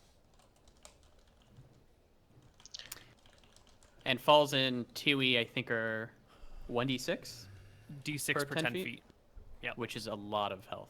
Backstabbing in this game, you can't just go behind someone and backstab them. You have to have a surprise, right? Right. They have to be unaware that you are there, which means it's usually not acceptable in combat unless somehow you've managed to slip past someone. Combat rounds being 1 minute, you usually have a pretty good idea of what's going on around you because you've got some options to look about. Then again, if an enemy is fighting the 2 of your allies and you manage to slip behind them without them noticing, a backstab might be applicable. Everybody keeps yelling at me. Is Draconic language? It's not a proficiency, right? I'm not seeing anything like that. Yeah. There is no Draconic. No. Call them fucking stupid then. Dummies. Got him. Okay, I think I have all my things. Oh, I gotta look at modifiers. Need one more. What's it get? Is local history going to be useful now? It will be useful. It will be probably... It's tough. Because you're going to have access... Yeah. How should we say it? Let me give a little more detail. So you're going to be working with the Queen, but also this is like a side project. They're using contractors to... I guess you're not contractors, but they're using you guys so that this can remain sort of like a secret underground project that nobody knows about. You're not supposed to draw attention to yourself. You don't want to get caught doing this. If you keep raiding tombs and everyone knows about it, it's going to draw suspicion from the enemy and from spies. So you're going to want to be under the radar as much as possible. But you'll still have access through secret backdoor means to the Queen and some of her top advisors. So they'll be able to say, we found the tomb of this person who we think has this gear. You should go here and get this stuff. That local history might definitely come into play, but some of its uses will be taken over by NPCs. Same useful? for ancient history. Yeah, but ancient history, you might be in a tomb and not have access to those people when some new information comes up. Right? Yeah. I just need one more. Did you grab tumbling? Yeah, I did. I meant Nick. Fuck. Oh Nick. no, I'm not. You think I should get tumbling? Yeah, if we're all getting tumbling, why not have tumbling? I mean, if he, as a wizard fighter, are you still going to mainly be in the back, or? Yeah, probably. I would hope so. Yeah, then he doesn't probably need Yeah. it, right? Anyway. I The saw. other thing I think of is if you're low and you want to, get that extra AC. But there might be something better. So. There isn't really anything better. I mean, I'm looking at the intelligence ones. Administration, I mean, no use. Alchemy sounds good, but it's just making like minor magical powders and stuff that we could probably buy from any I don't even think it's magical. village. Right? Yeah. Anatomy, no. Animal law, no. I mean, appraising, maybe? We don't really I need thought that. about getting that, but then we're probably already somewhat rich, so. Yeah, baking, maybe? That seems quite good. I have good berries, so we'll never be doing Boating, any of that. bookbinding, like. For our 2 spellcasters, someone has dug up an old Dragon magazine, number 35, with a little bit of context from Gary Gygax, the original creator of Dungeons and Dragons, that talks about free hands and spellcasting. Oh, okay. So in it says a magic user can cast spells while one of his hands or her hands is engaged in holding an object like a staff, wand, dagger, or the like. This broad affirmative must be modified. The magic user can cast spells with one hand provided that the spell has no material components. It's also true if the spell has no somatic components. So if it's just verbal and somatic or verbal and material, you only need one hand. But if it's verbal, somatic, and material, you need 2 hands, which makes sense. 1 hand for the material, 1 hand for the somatic components. So makes sense. material and somatic each require a hand. That tells you how many hands you need for you to cast the spell. So But we say already, holding a staff, I could just put that down You for just- a second. You Yeah. lean it on the ground, rest it against your shoulder, which is why stabs are great for wizards. Otherwise, you have to sheathe your fucking dagger in the middle of, it's... same as a spear, right? Say I'm casting Cure Light Wounds on somebody, I can just Spear's wound myself. great, just lean it against yourself. Okay, cool. So if I'm trying to cast, let's say, Protection from Evil, it's 3 things. It's somatic, verbal, and material. Material. So you would I would need have to both your undoff hands my free. shield, correct? Right. Cool. Yes. So protection from evil is probably one of those spells you want to cast before combat begins. Yeah. And is there an easy way to store a shield, on your back or something, or how does that work? I think you just generally put it down. Okay, so I can generally put it down and then pick it back up. Right. If you're not in a combat situation, Yeah. you can put things down and pick them up without any problem. If you're in the middle of a let's say you're fighting a person and you drop your sword, it will be a full action to pick up your sword because with the whole 1-minute combat round, that person is definitely trying to keep you from your sword. So it'll take a minute to position yourself in a way that you can grab the sword without provoking an attack of opportunity. Are there spells listed? Do we use turns as a terminology for 10 rounds, or is that? A turn is 10 rounds because people are dumb. Okay, I didn't know if there's spells listed in last 2 turns or something like that. Some spells will last turns. Some spells will have turn casting times. Gotcha. How angry are you guys going to be if I just take dancing as proficiency? Fucking do it. Sounds like a waste. Depends on how you're gonna use it in the game. You might as well just play a fucking bard, dude. You're gonna start wasting shit. Hold on. As we've mentioned before, you're going to want to be able to go around the country and not be noticed with these things. And since you are noble families, especially this noble family, you stick out like a sore thumb. You're going to need a little bit of cover as you go around the world doing your things. If you're showing up in a town, you're going to run into other noble people. And they might be like, oh, what brings you to, Bon May? And you might want an excuse. So you might have to develop a little bit of cover as you go from place to place. I thought they didn't want to talk to us at all. Did you take tumbling, MrMouton? I did, yes. Nick, if you take tumbling, we just be the traveling acrobatic circus. There you go. True. You might as well take it. Hell yeah. They will probably not, how do you say? You're the sort of person who it behooves to behave politely towards, but not to get too close towards. But you're also like the black sheep and a huge a topic of gossip. Yeah. So your actions are going to be chatted about very easily and readily. And if you keep showing up and asking everyone, hey, do you know where this tomb is? All over the place, people are going to draw some suspicion. So having a cover, having soft skills that you can use to do other stuff might be But nice. if we all go in with our tumbling proficiencies and show them a show, Yep. maybe we'll hear where the tomb is. We could call ourselves Direct de Genius. Soleil. Yeah. Perhaps it might behoove the black sheep of the royal family to be tumblers and acrobats. That's I have high dex. I'm good. an embarrassing enough thing that, you know, I just feel like it makes sense for a noble person to have maybe a dancing proficiency, right? I certainly does. Don't fuck us, Nick. We're Yeah, tumbling. Nick, don't fuck us, okay? Don't fuck Just don't us, dude. fuck us, Nick. Don't Tumble give with it the us. pressure. You really want to be a tumbling prof? No, I don't care. You can do it. We're not gonna be acrobats. I'm not doing that. Yeah. Okay. Good. So I have no weapon proficiencies. What did we decide on that? Are we? So I went shield proficiency, arming sword, spear, flail, and weapon and shield style. So I'm mainly spec'd into one-handed with a shield. That's what I'm doing. You spec into one-handed with a shield. That sounds like a one-handed weapons with a shield. good ass meme, Yeah. right? You can either do that, correct? Or you could do mainly, you could do like a one hand and a shield, and then have other two hands. So if we get two-handed weapons later on, you have proficiencies in those. What's the difference between weapon and shield style versus one-handed weapon style? One-handed weapon style means you don't have a shield in your offhand. Well, yeah, Means but you I have imagine nothing like in does your the one-handed style get like big bonuses or? Bonus Just to AC. Oh, okay. Oh, never mind. Oh, I see it. It's in the second paragraph. Sorry. But it's not as much as a shield. Right. So currently, I Sometimes have, it's nice to have a free hand, you know? it might even be nice for me to grab that because, like, if I need to cast a spell, Because if you have a weapon and a shield, you can't drink a potion without storing your weapon. yeah. So that becomes problematic. Do you have like? I remember if I read in the book that there are like bucklers that attach at the wrist. You can't like drink potions or anything with these types of things, or. If you want to use a buckler, you can. But if you specialize in it, it doesn't increase your AC. It's always just going to be 1 AC bonus from a buckler. Gotcha. Okay. Fuck a buckler. Get a tower shield.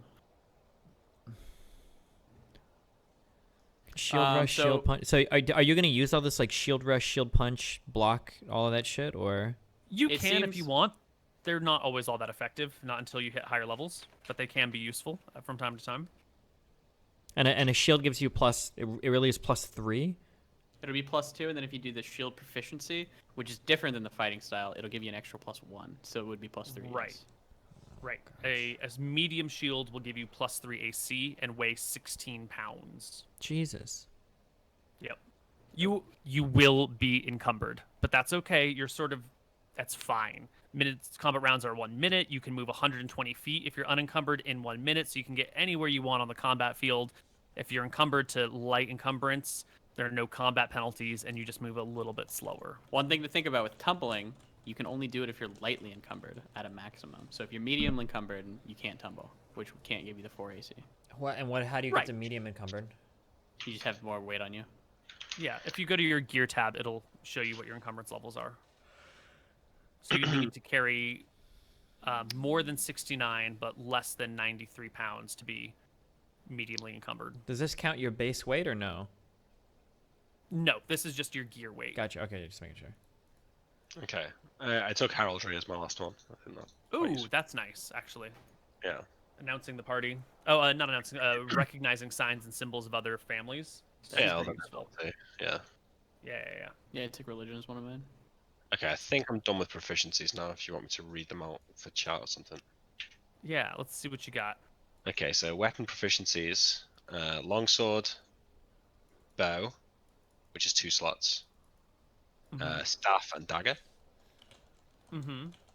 And then for languages, I've got Dracissian, Eridonian, and Akuban. Mm-hmm. And for non-weapon proficiencies, literacy, etiquette, horseback riding, arcanology, animal handling, ancient history, ancient languages, heraldry, spellcraft, swimming, and first aid. Great. You have one more weapon proficiency, though. I took bow is 2, right? Right, but you also hit 3rd level as a fighter, which gives you an additional weapon proficiency. Longsword, bow is 2, that's 3, staff and dagger, 5. Oh, I'm sorry. Yep, I can't count. I'm dumb. Okay. done. Thanks. I have taken. Well- Oh, go ahead. I was just going to ask him to put it into the skills tab on his character sheet. Yes. Doing it.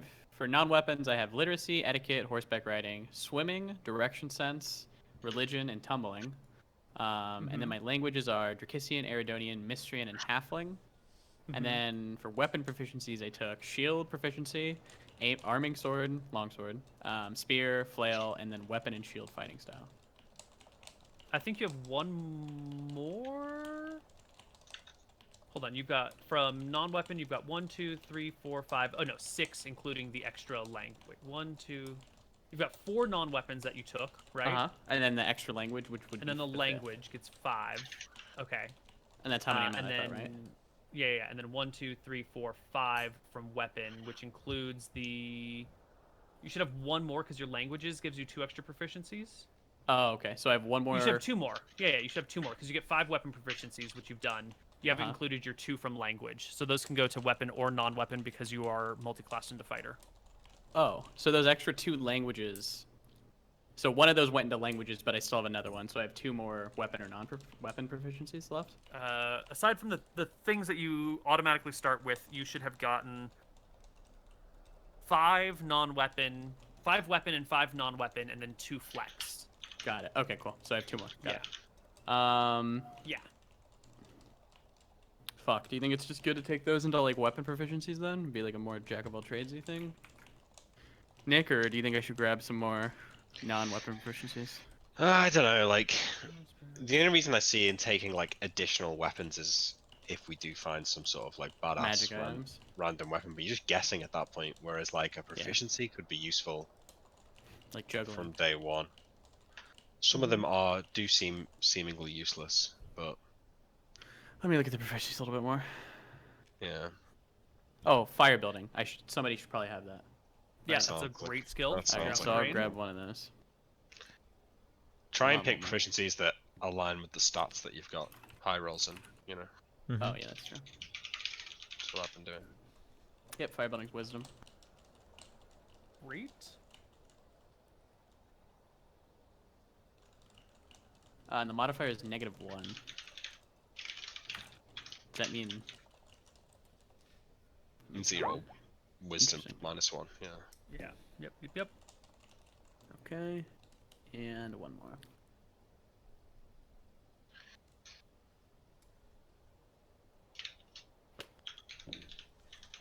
Have you figured out your weapons yet, Steven? I still don't know. Fuck. One-handed fight weapon style looks good. If I take like a specialization in it, I still get an AC bonus +2 with no shield. And then I have a free hand. And then you have a free hand. Wait, so you essentially wouldn't need a shield? I suppose it's not bad. If you put 2 slots in it, you're only losing 1 AC, but you're getting quite a lot of utility out of that. Yeah, having the extra hand seems nice. I bet it also limits me to one-handed weapons, I guess. As a rogue, though, it's also kind of good because you could be like climbing a rope with one hand, or yeah, I'll probably some roguish shit. Okay, I'm gonna do that. So I want one-handed weapon style. The slots thing on the side is just how many slots it takes up, I'm guessing. Correct. What would omen reading look like in this campaign? Oof. You'd have to pick a way to read omens, and then we'd do it much like Ebner did. That was a garbage way, so we would need to do a better way if I was to pick that. Yeah, we'd come up with a new we gotta think of like a good way, I guess. Yeah. Right. I don't know if you'd be interested, but I was thinking, I guess, maybe like a tarot cardy way. You would have to come up tarot with cards. Yeah, you'd have to come up with like a way which like, I guess cards would mean something. Maybe I roll a d20 and I pull that card, and then I don't know. I don't know if you can think of any good ways or.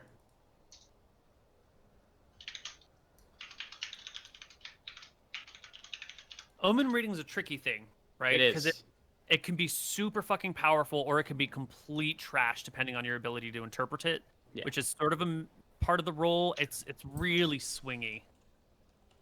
I don't know.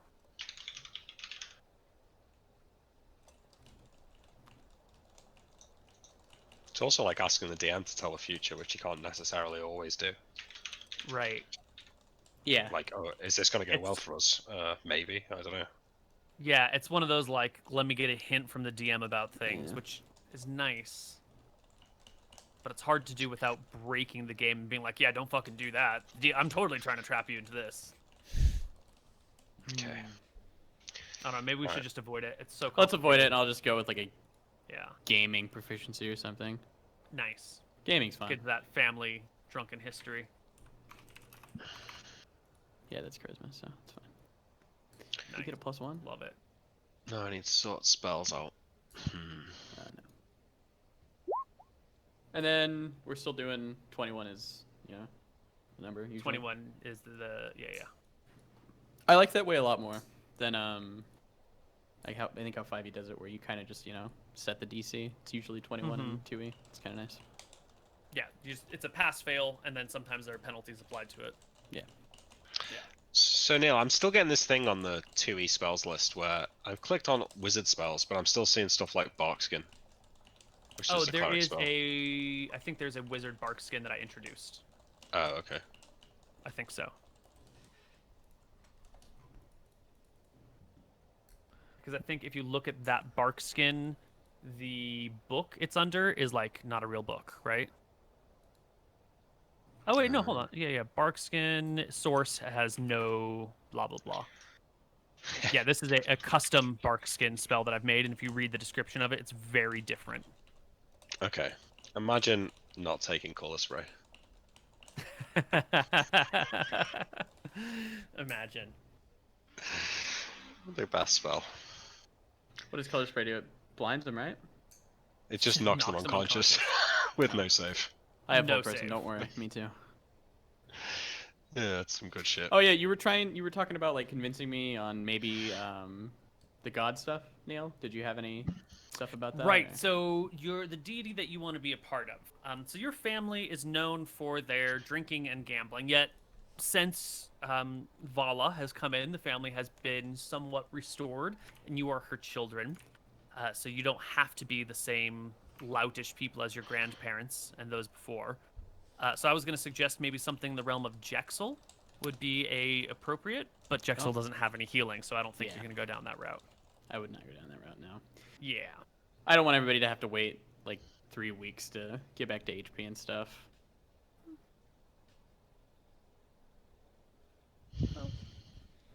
As you wish, whatever you want, whatever Alright. you think would be an interesting god for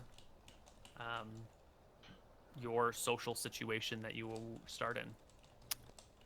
Velthara seems fine, maybe the quest is like to gain vengeance on Scoria to return our house to, a good one. Right, but you would have picked Velthara to be behind well before this quest came upon you. True. So why would you have picked it? Like, not saying you shouldn't, but why would you have picked it back then? Let me think on that. Whoa, Neil, this new hold portal spell is pretty fucking great. The caster draws forth a key, points at a locking mechanism they wish to affect, and commands it to lock or unlock. As long as the lock is within casting range and line of sight, and as long as the lock is operational, the key dissolves and the mechanism locks or unlocks. Yes. Yes, So- it's sort of like a knock spell, but it won't work on barred or held gates or anything like that. But it's also you level can- 1 rather than level 2.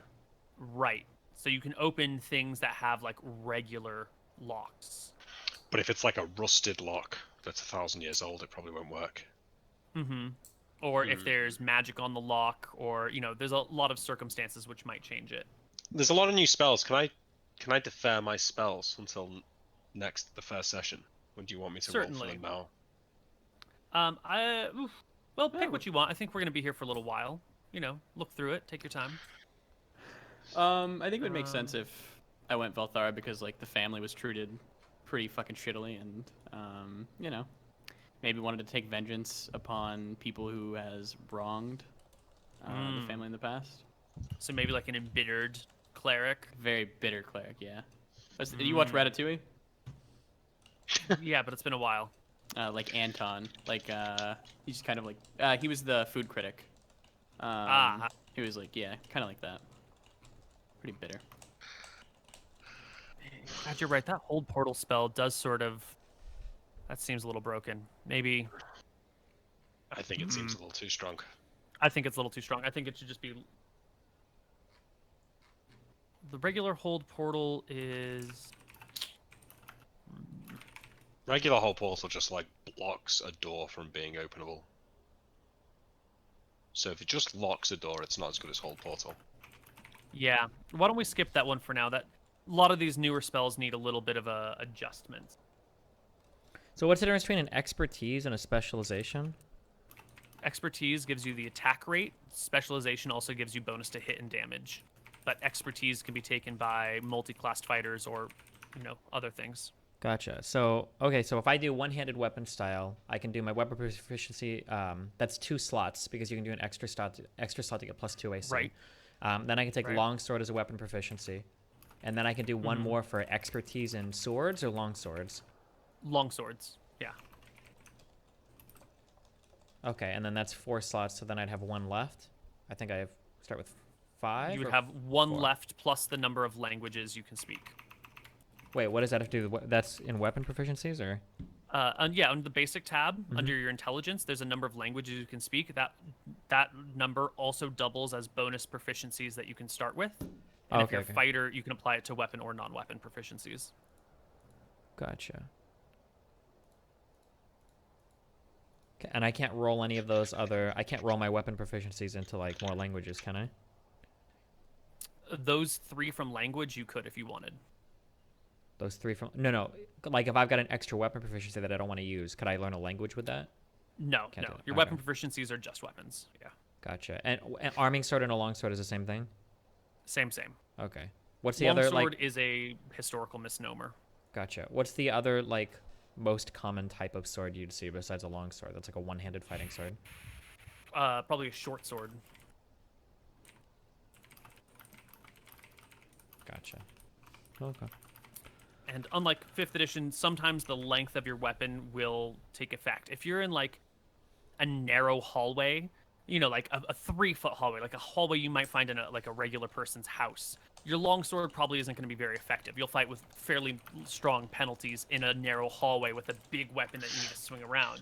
But a short thrusting sword, no problem in a narrow hallway whatsoever. Similarly, if you're like in close quarters with people, like if you want to put 2 people in the same square, thrusting weapons have no penalty to attack, but slashing and bludgeoning weapons will have a penalty to attack, so you don't have your full range of movement.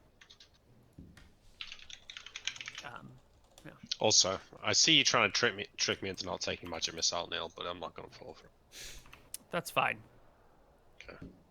I don't mind if you have redundant spell slots and are nerfing yourself. It's fine. Yeah, okay. That's fine, okay.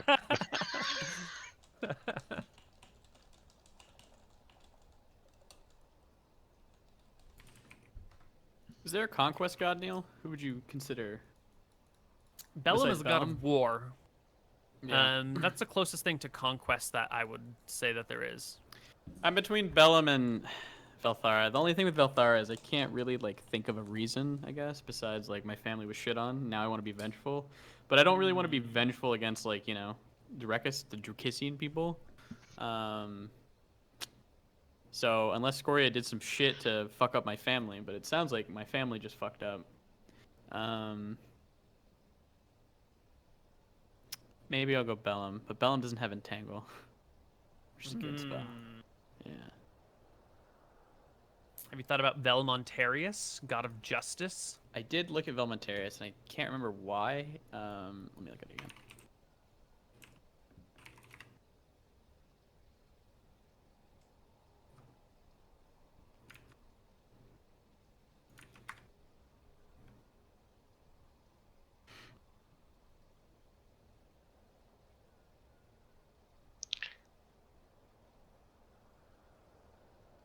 Some of these new spells, Neil, seem a little bit crazy.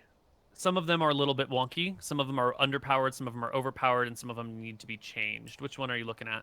I was just looking through it. Like simple summoning, basically you can summon any creature up to your hit die, but it's in no way bound to you or anything like that. But still, that seems kind of... You're just making a thing appear. Yeah, some of these new ones are a little bit wonky, and I'm kind of looking for playtesters to try them out and, see how it goes. So I like this one, for example, like the new silence spell. You can enchant a door to be soundproof for 3 rounds per level. So if we've got to have a really important conversation in or something, maybe you could. soundproof the door. Silence is great. So simple summoning is one of those spells where I haven't figured out the way to break it. Like, what are you gonna do if you're like a 3rd level caster? You summon an ogre into the middle of town and then kill it? Like, No, is it? I'm so my first thing is like you're invisible in the like in a room, and you're like, I don't know, like on a balcony or hiding in a cupboard or something like that, and you just cast summoning and summon an ogre in the fucking room to kill all the other people in there, or something like that. But somewhere where it's not going to attack you, like maybe you're on top of a balcony looking down, or you're in a house looking out of a window and like summon it into the street. Well, the range is 5 feet. You have to summon it adjacent to you. Could you not just summon it sort of out the window and let it fall a bit? No, I think it has to be summoned on ground. Okay, yeah, that makes sense. But yeah, I mean, I am hoping you will find spells and be like, this is too broken, you need to change it. Because I just threw a bunch of shit at the wall, and I'm seeing what sticks. So reveal doors is definitely a cool one. I'm going to definitely take that. I feel like that's going to be very helpful.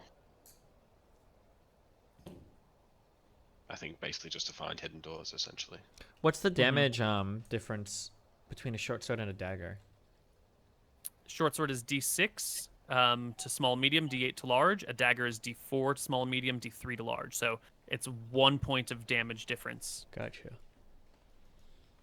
Unless you're fighting a large thing, and then it's like 2.5 points of damage difference.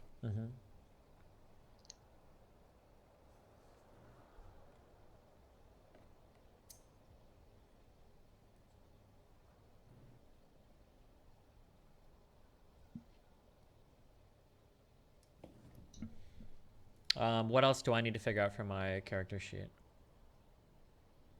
Let's see. Inventory. Thief skills. We will do inventory. Thief skills are going to be an important thing. Let's see. I think we're going to use the classic. Let me just double check between the classic and the modified thief skills, because we might want to use the modified ones. We might want to use the classic ones.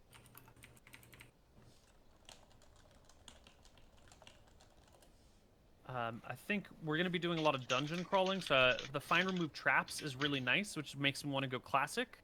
But I've already built an interface for advanced, so I'm feeling lazy.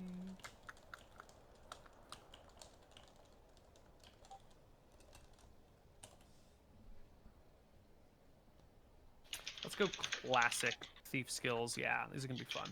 I'll build an interface for your stuff there.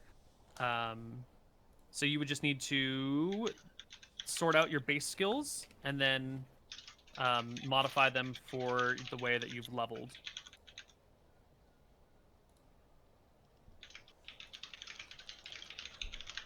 You have 13 decks, right?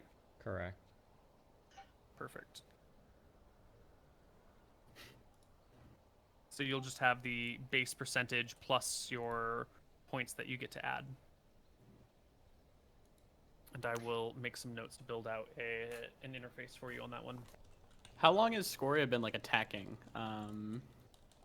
Dracissian lands? Like, would it have happened when he was just right now is the first time. Like the campaign is starting when Scoria first attacks Dracissian troops. Up until that point, no one was certain if she was going to get involved or not. And then once she got involved, the queen's like, "All right, we need a plan." So it's happened one time. How does how would like a vengeance cleric, I guess, act in? So like I could have been a vengeance cleric because I saw like my family's getting made fun of. I like the idea of vengeance more than anything, and now that I see Scoria is like attacking our lands, so I want to get revenge for that. Okay, cool. Yeah, vengeance on this badass dragon who murdered a whole bunch of your people, and who might come and kill more of you people. And also those fucking Mystrians, you know, like up there, they had to split vote in between you guys and Mystria, and they got the bigger capital, and like they've been stealing your loot over on the other side. These fucking we can bring in some animosity against people for nationalist reasons. Yeah, I would have went Velen, but half of his spells are pretty much made for having like an army. It seems like. Right. Yeah. Yeah. War is a lot different than combat. Yeah. Yeah. Velthar is pretty legit. It's Yeah. It's got some I'd like good her. spells. Yeah. She's also got a good name. I like True. Velthara as a name. It's way better than some of those other names I've come up with. Dorbath and Guam. Martha. Hey, don't you shit on Martha. I love that name. What about John? I guess John, John's the god of better. crops? Yeah. That's an old name. We don't call him that anymore. Actually, originally he was John, the god of corn. Specifically Specifically corn. corn. Yeah. We had to fix that shit. Okay, my god's not gonna like abandon me if for some reason like we let someone go, right? Because it wasn't technically like taking revenge on them. I don't know. Right, so we don't have to, like, vengeance is a broad category. Lots of things fall into the realm of vengeance. You don't need to, like, murder everything to be a vengeful person. But if someone Sometimes like were to vengeance is a dish best served cold. Sometimes you want to let someone get away so you can get better vengeance on someone else, or you can get better vengeance on this person. Okay. Just start throwing people out of windows. Start defenestrating people left and right. It'll be great. Okay, I think I might be done with spells. You're gonna make me roll though, right? You're gonna make me I roll don't- on yeah. 9, or you're gonna make me roll Roll. until I get 9? I'm gonna make you roll on 9. If What you does that really fuck it up, we'll talk. But you got what, a 60% chance to learn, so you should get 6 of them. Can I retry if I fail? No. No, you automatically get read magic, right? Yeah. read yeah, and yeah. detect. Yeah. What is my All right, Nick. 60%? I'm historically good at these, so it should be fine. All right, so 60 or lower on a D100. What are you rolling for, Nicholas? Okay. Gonna start with armor. You going high or low? Go low. No. 60 or lower. So this is for armor. Okay, it's a good start. No armor for you. Fuck Right, me. you'll be able to learn it later. Yeah. Next time you level. What's Yeah, the next one? This is the important one. Color spray. Oh my god. Okay. Beautiful. Identify. Gotta identify. Fuck. You're that. trying to roll what, 60 or less? Yeah. I just failed the 2 most important ones, so. Nice. Light. Oh wait, Which Neil light? though. To be fair though, Neil, right? I would have had a chance to learn some of these for a second time when I leveled up. Ooh. That's true. So I could try armor and color spray again, but I would admit that that would take one of my extra slots. Give it to him, Neil. That's All right. true. It's legit though, isn't He it? speaks the truth. Yeah. Sure. He does speak the Sure. truth. So I'm gonna do my 5 for level 1 first. Sorry, my 6 for level 1, and then I'll do my 3 that I'm doing at level 2. So Okay. I've done 3 so far, so I've got 3 more for level 1. So Mhm. I'm gonna do light, Which version of light? the normal light. Okay. Alteration. Failed. Yeah. Magic missile. Okay, so I've got magic missile and identify so far, and then I'll take Which version of magic missile? Normal? the real magic Default. missile. Yeah, Real. I thought the other None one of was these better. fake magic missiles. I haven't even read it. How could it be better than magic missile? Is it actually better? It's It's no, it's interesting. actually worse. It's like for conjurers. It's not that bad worse. It's just a little. Yeah. There's a slight difference. So I got one more I can take at level 1. It's either going to be pattern weave, reveal doors, or featherfall. Reveal Featherfall- doors- Pattern weave is a wild magic only spell.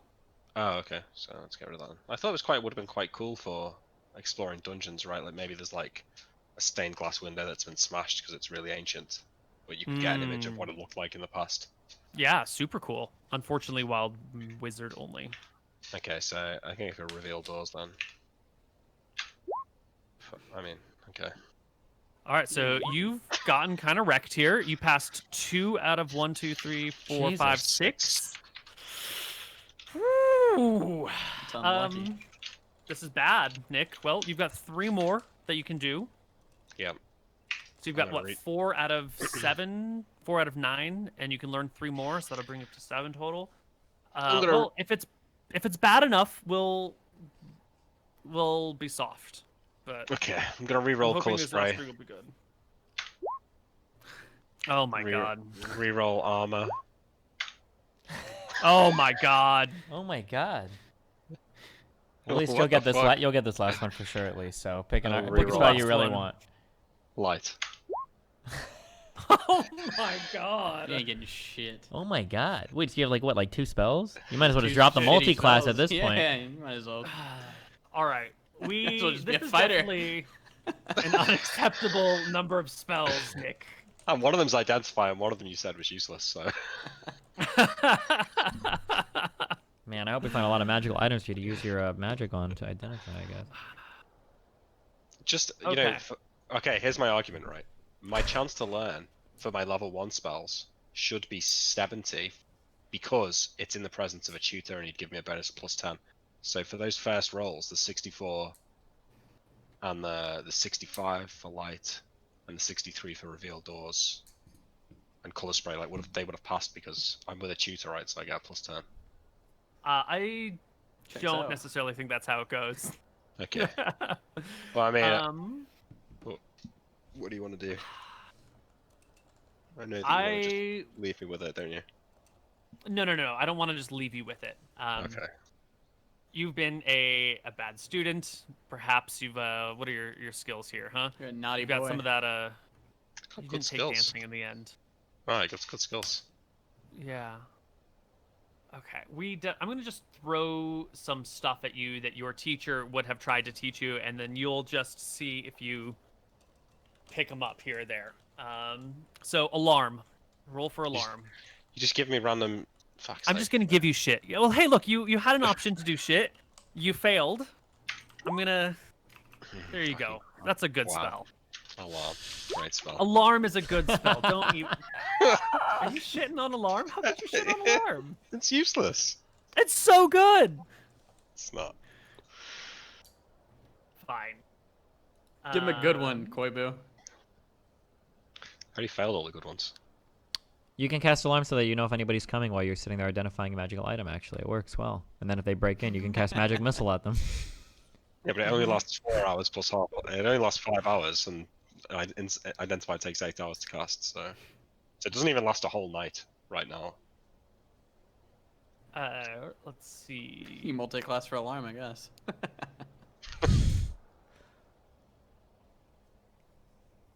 Yeah, but well, hang on, Neil. But these are waste. You're gonna give me a bunch of spells that I can't forget here that are so. All right, what if you let him reroll I mean, if you- everything, and then he just gets what he gets? Just redo the entire Just redo list. it all. The ones that he got, he doesn't have them anymore, and he gets what he gets. And if he gets one of them, we say, Nick, get fucked. No, I don't want to run the risk of him failing even worse. And I don't He think it can't can fail possibly. worse than that. I don't think That's he not can. That's not gonna happen. Yeah. That won't happen. I mean, we've seen bad luck, right? Yeah, it's past. We're past it. We Okay. moved past it. So, why don't we give you a chance to? If you don't want, you don't have to learn alarm. If you really don't want to, I'm not gonna force you to take a spell. Yeah, why well- don't you try a different version of light? No, because I want to blind people with it. That's the only reason I want it. I can do that. Ooh. Don't worry about it. Yeah, but you can do other things that are useful at level 1, whereas the wizard True. kind of can't. What about lasting breath? How many people does this affect? 1 creature per level. So at 20th level, you get 20 people. You know, doesn't it say in the book that you just start with spells, so you don't have to roll for them? The book Like, has a lot of options available to you. I tried to give you something that would be equivalent to what the book offered, but with the potential for greater power. It also has the potential for worse outcome. I need. What do you want? You just want me to roll lasting breath? I don't know. It kind of sucks.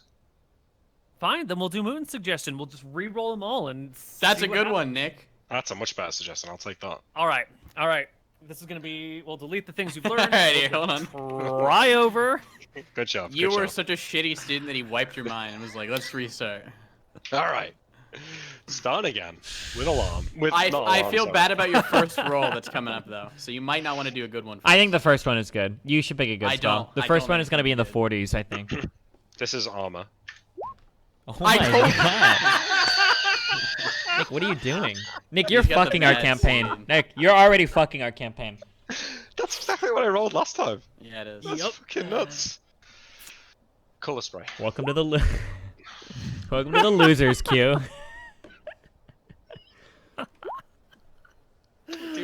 Can we do high instead? Nope. We've made our determination. Identify. Oh my Oh god. my god. You lost that. That's a shit Light. spell. Dude, are you serious right What? now? What is going on? He's got a These bad are seed. great rolls, Nick. He's got a bad They're seed. He's got the bad seed. Alright, you want to switch it? You want to do 40 and above? It's a Retroactively? chance, but if you want to be superstitious, we can do 40 and above as success. Actually, Well, it's no, you're gonna 41 low and now. above. You're gonna low roll now. Can we go retroactively with that? No, nope. You can decide from here on out. No. 41 and above, No, I'm or s- I'm 60 sticking and below. I'm sticking with it. Okay. Reveal doors. Magic missile. Just give up. You're not a wizard, dude. And then I'm gonna retry at level 1 to do armor, Okay. color spray. There we go. Oh yeah. And light. No, you've got light? Maybe we don't need light. I mean, armor and color spray is kind of all I need, really. That's good. I have, yeah, I have entangled, light, and then my other good one. Yeah, those are good. So, identify we don't really need. Light is good. Reveal doors. I guess I'll just go for... I don't have any damage, but I've got my longbow for damage, so... Light would probably unironically be good as well. Blinding It's just two good people. to blind people. is No, really it's just good. one. It's just one person. But also Oh, you mean- think Oh, we about both do it, yeah. utility spells you're gonna want as well, Yeah, I know. because So I you've got think you've got good combat potential as a fighter multi-class, so you're gonna want some I'm gonna go for. variety of tools. Oh wait, what about magic missile? You didn't do that. You did do Yeah, it. I think color spray is better. Is just the best combat spell. Okay. So I'm just gonna go for reveal doors. Okay. Hey, I got 3 spells. I'm happy with that. This is so much better than last time. I thought he wasn't gonna get any. That was a looking close dicey call. there for a while. Yeah. All right, now you start with 5, the exact number the book tells you to start with. No, 3. Oh, you. Oh, plus no, reading yeah. attacks. Oh yeah, yeah. Yeah. Oh, great. It all worked out. Okay. Yeah, I have- all planned. I have terrible history with that learning roll. And HP rolls, but you I rolled thought well you this said you time. had great history with the learning roll. Oh, being sarcastic. Oh, right. You're right. Yeah, maybe Nick's magic teacher just didn't really give a fuck since he's a McGary. He figured he was worthless anyway, so didn't really teach you very Yeah, hard. Probably. Just threw books at you and left you in a room all day. Lucky you even got 3 spells learned and all of that. Yeah, exactly. And armor. Okay, cool. And how does it work like later on? You just learn spells through books that have the Sorry. spell. Yeah, so you'll have to find spell books that have spells, or you do have connections to the queen, so you'll probably be able to pull a lot of spells from like royal libraries. Yeah. And then he just has to do the chance to learn. It'll just be chance to learn. Yeah, And if it fails, you have to wait another level to be able to until try it. another level. Another wizard level specifically.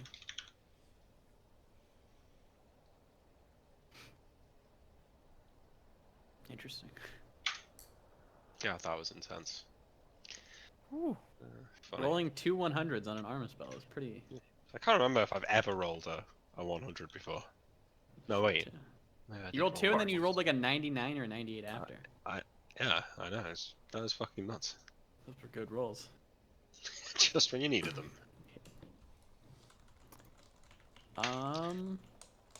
2, 3, 4, 5. Okay, so Steven, you still have a couple of extra proficiency slots Do I? from your languages that you can speak that haven't been applied. So you get 3 more. Oh, I need 3 That more can be languages. weapon or non-weapon. So No, they don't have those to be language slots languages. can be weapon or non-weapon proficiencies. Oh, okay. Oh. Well, what else do we need? I've got tracking, rope use, and tumbling. Probably a greater variety of weapons. You're probably going to want bow as a fighter. That takes 2 slots. It's an important one. Are we using that? Hard to get later. We use the fire into melee rules or whatever? Yes, we will be using fire into melee rules. Gotcha. I have to read But it up. if you need to shoot a flying thing, it'll be important. Okay. All right. I'll do bows, and then is there? Do you have any two-handed weapons? No, but I have one-handed weapon style that I've sunk 2 slots into. So. Plus 2 AC. Did you both take swimming? Yes. Yeah. Okay. I might take swimming then, I guess, as well. Yeah. Is swimming to be like an extra amazing swimmer, or It's to swim. So- Just swim, period. just swim, period? Yeah, without it, you can maybe tread water in good circumstances. Okay, gotcha. I'll take swimming. Is that dex or strength based? Strength. Strength. Okay. Bows takes 2 slots. Swimming takes Yep. 1, so that should be all of them then. Perfect. So we've all done weapons and non-weapons. We've done spells. We've done stats. I think the only thing left to do is gear, Yep. right? Yeah. So starting off, you're going to get a couple of pulls from the Royal Armory. I haven't exactly figured out the right stuff that we're going to start with, but you are going to start with some magical items. I'll have it for you by the time we start our first session. I want to make sure I knew what classes we were going to have. Do I before people are bringing up we thief pull that shit skills out. for all of like the Oh, pick lock and everything. yeah. Do I just get all of those automatically, or do I have to take like a? You get all of them automatically at their base chance. Mm-hmm. At first level, you have 60 percentage points to increase them by, no more than 30 to any one given one. And then at every level beyond that, you get an additional 30 points to distribute. No more than 15 can be assigned to any one skill, and no skill can go above 95. Is that like So- percentage chance of working, or? Yeah, so right now you're at level 1 without doing anything. Your pickpockets is 15, but you can put up to 30 points into it, so you could have just a 45% chance to pickpockets. And then when at level 3, you could put another 30 points into things, no more than 15 to something, so you could put another 15 into pickpockets and bring yourself up to a 60% chance to pickpockets. Gotcha. Which table has like the gains you make per level or whatever? There's no table. It's just 60 points at first level and 30 points every level thereafter. You have the bad seed, Nick. It's true. Yeah. Nick, what are you doing? I'm just testing the The weapon seed? spelling thing. Are you gonna make a separate like page for me for that, or? I will make a separate page for you if you want to just put it in that like those open boxes on the front page right now while you do the math. That's legit. It'll take a while to put the page together. Gotcha. So I'm getting 60 for level 1, and then I get 60 more because of 2 and 3. So I've got 120 points to spend. Yes. Okay. Yes. And no more than 60 points to any one stat. No more than 60 or 95. Did you? No more than 60 to any one stat, and they can't go above 95. Gotcha. Because you can't put everything, you can't dump all into one stat. You can only dump half into one stat. I had a question. Oh, we're gonna be getting magic items, so I assume as a cleric I could probably start with plate if I wanted.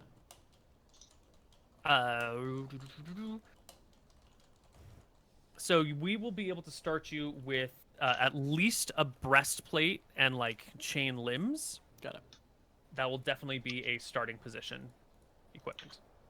I'll also give you guys like a flat amount of large cash plus a monthly income from your family.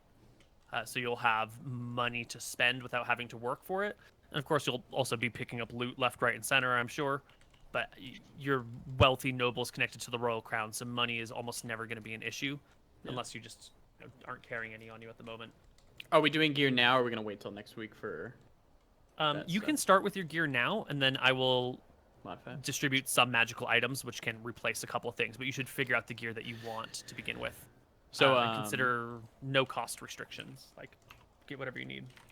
So breastplate is 3 AC? 4? Sorry, I don't know where to look this up at, actually. Yeah, I'm looking it up. Breastplate and chain limbs, I guess. The limbs give AC bonus of 3. The breastplate gives AC bonus of 5. breastplate weighs 25 pounds. The limbs weigh 15 pounds. So then it makes sense for me to be starting at 21 AC. 3 from shield, 5 from breastplate, and then 3 from chain limbs. That makes sense. Okay. That checks. And then breastplate weighed 25 pounds, shield is 16, and chain limbs are... Oh, I'm sorry. So, breastplate is 5, limbs are 2. Okay. Plate is 25 pounds, chain limbs are 25 pounds. Thank you. How are you gonna do? So in your like automatic weapon roller, Neil, there's only like one damage category. So do you want us to put like a second weapon for like long sword versus large? Oh, that's a great point. Yeah, that'll definitely be needed.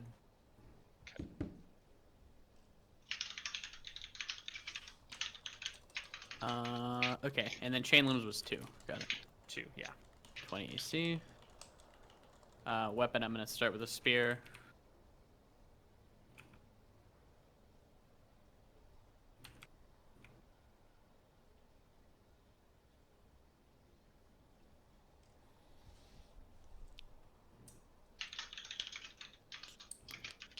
Speed is 6 for spear, and then range is 10, 20? Or I think it was like 10, 20, 30 for throwing. It is spear. 10, 20, 30. Thanks. Yards. Let's attack.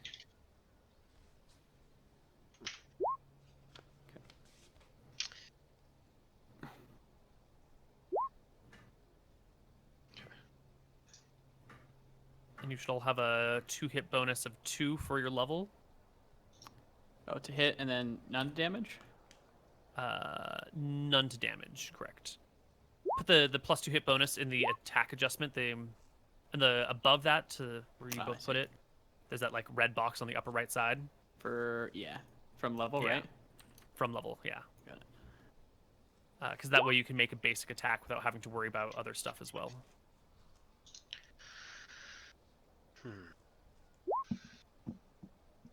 Cool.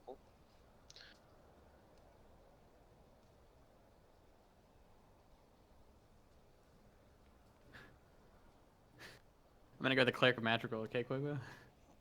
So she disappears for a fucking while. Cleric of Madrigal? Family? Isn't Hope, she the I one mean? of Hope? Yeah. Yeah, It was a joke because she disappears. Oh, for yeah, quite a yeah. while, Don't yeah. pick that one. Yeah, that's a bad goddess to yeah. pick. Okay, Neil, I'm gonna just assume that I've got armor cast at the start of the game.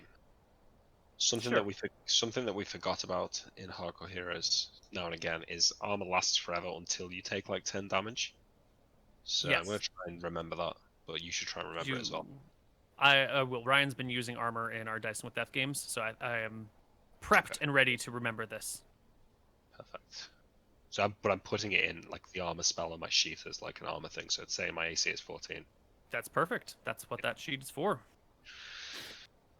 Should I put the armor stuff in the AC modifiers, or can I just have it like equipped? Does it matter?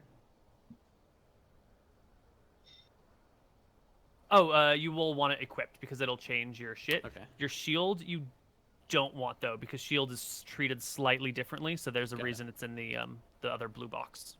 Okay, cool. But yeah, it's good now. Got it. Yeah.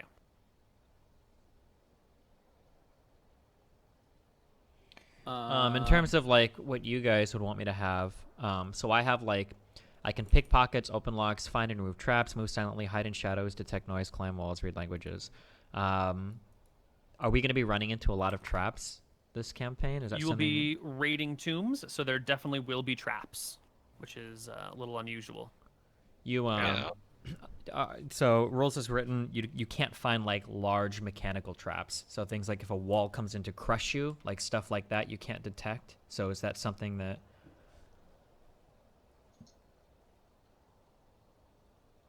Is that something? What's the? So it says question? this skill is not effective for finding deadfall ceilings, crushing walls, or other large mechanical traps. So if we're going into like some super rare tomb with magical items, and I'm super spec'd into traps, but all these traps for these items are like massive traps, and it's a total waste of time to be spec'd into the skill. They what I'm won't asking. all be massive traps. Massive traps will exist, but they're not going to be exclusive. They will be the The Outlier? The Outlier. Okay. How do you... Could I theoretically go to a bar every single night and try to pick pockets, or... If you wanted to just spend your time picking people's pockets, you could do that all day long. Eventually, you'll notice the chances of getting caught are quite low, but eventually it'll happen, and it'll draw attention to you guys. But also, you're going to be pretty wealthy off the bat, so picking pockets will probably be more of like, this person has a key that I want in particular, or something. I'm thinking more, I don't know how grindy you could get, because it seems like picking pockets every day would be an easy way to grind, like, thief experience. That's all I was thinking. It would be an inefficient way. Like, going to a tomb and getting 1,000 GP out of the tomb is going to be a way better way of doing it than, like, picking people's pockets for 10 gold at a time. Okay. For read languages, this is basically like an ability to like read like a treasure map, or I don't understand what the difference is between this and like just being able to read the language. So read languages gives you a chance to read any language anywhere. So that way you don't have to spec into learning new languages. You could just, if you get that to 95, you can read 95% of the text of 95% of languages. It will probably be the least useful skill. If I were you, I'd leave it at 0. Yeah, I gotcha. Because if you come across some like weird text, just take it back to the capital and be like, you know, scholar, translate this for me. I mean, I've got ancient languages anyway, so. Yeah, I would leave that blank.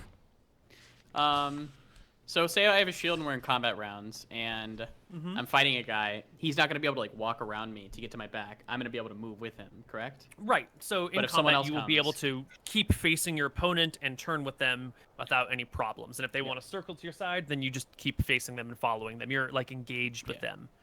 But if you turn your back to another person, you provoke an opportunity attack. Correct. So 2 people, like if you're in an open field, 2 people could surround you no matter what. But if you're, you know, whatever, it'll be fine. You said I could put a maximum of 60 in any skill or 30 in any skill, up to 95%.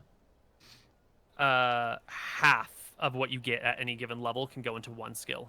So 45, because I'd start with 60 and then I'd get 30 and 30. Or no, 60 would be 60. Yeah. Right, okay. Climb walls seems no pretty good, right?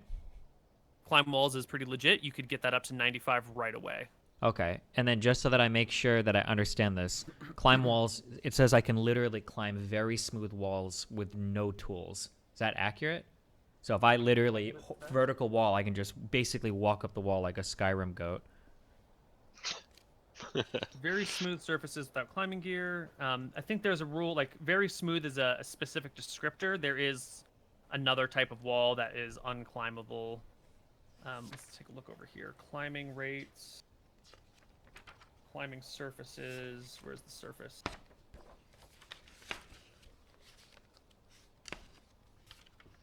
I think I read about that in the movement chapter. Yeah, page 163, table 67. Yeah, so very smooth, I think, is the... Like your brain. So very smooth is not going to be like drywall. If there was a 5 by 5 mile section of drywall, you would still be unable to climb that. I think very smooth would be like maybe a metal sheet that is bolted with rivets to something, and then you would be able to like use just those few little rivets to climb up. So for all intents and purposes, in this world, unless it's literally like a wall of marble, I should be able to climb most things. Right, unless it's a wall specifically devised to be impossible to climb, and then it's kept in a good condition. So you'd be able to climb any castle wall, any dungeon wall, but not a sheet of glass. Okay, gotcha.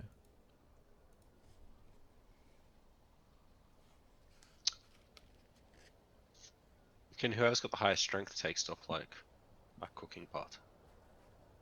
We have good berries, don't worry about it, we're good. You don't need a cooking pot. Why would you ever need a cooking pot? Why would we? I mean, maybe sometimes. You'll be probably mostly, at least in the beginning, mostly sticking to cities local to Drekis and raiding areas that are known around here. Eventually, you will explore Kuba, Eridon, other stuff, and not everything's going to be in a tomb. There's going to be lots of other adventuring in between. We'll oscillate between like dungeon crawls and then like information gathering, probably having to steal some shit from other nobles' families, because like, let's say that so and so has a ring of fire resistance. If the queen were to walk up to them and be like, "Give me your ring of fire resistance," it might draw some attention, and maybe she could pull that off once or twice. But once like she does that enough times, it's going to become curiosity among the people as everyone talks about this. So she might be like, "Hey, this noble that we all know and love over here has a ring of fire resistance. You need this." Even though he's one of our own citizens, you're going to have to take it off him. Yeah. So you'll, yeah.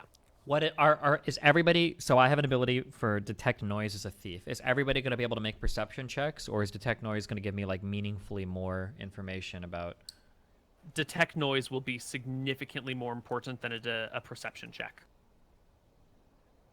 Okay, this seems really important then. How much do clothes weigh now? 3 to 5 pounds, depending on your style and you know.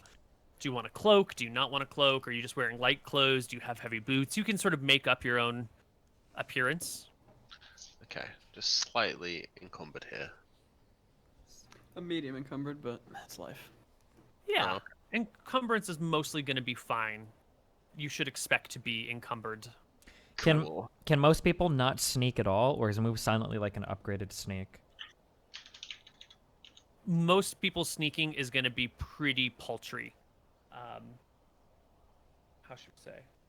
If someone wants to sneak up, I might ask them to make like a dex check versus a perception check, but you would make a move silent check, and your move silently, if a success, doesn't matter what their perception is.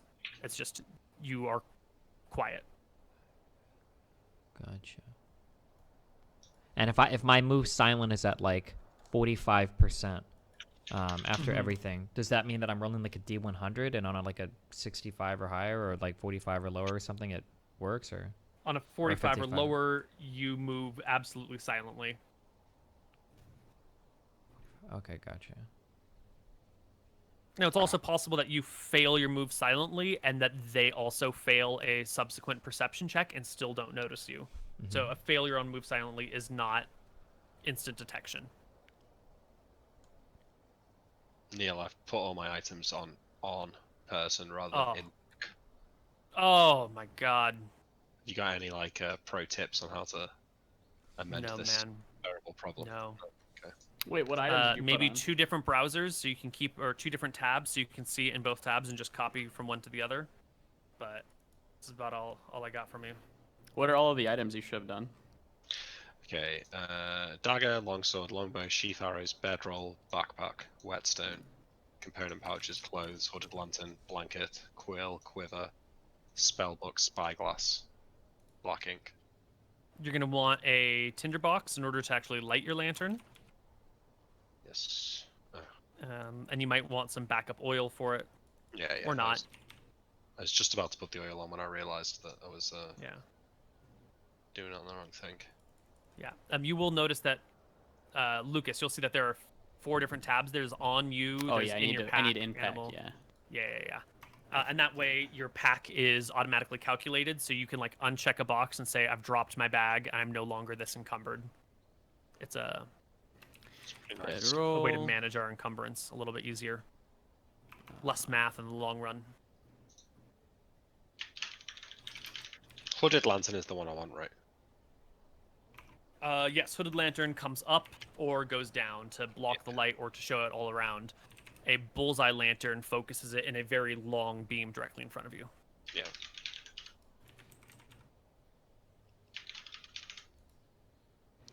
How much does 50 feet of rope? Same as 5e? Can we have silk rope? Yep, you can get silk rope. I'm gonna Silk do- rope is 5 pounds for 50 feet. 100 feet of silk rope.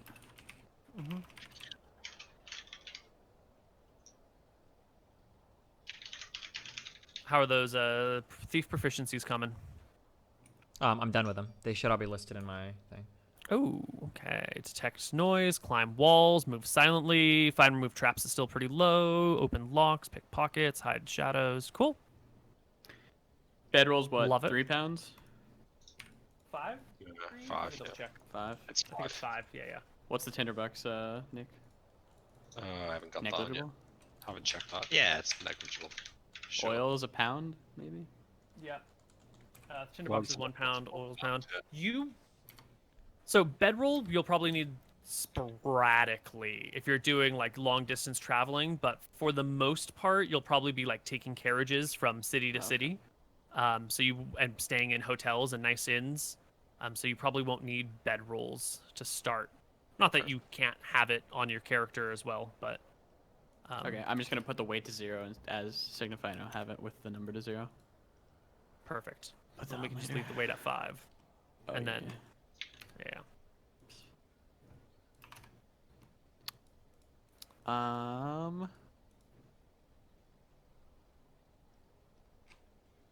You guys are working on gear right now?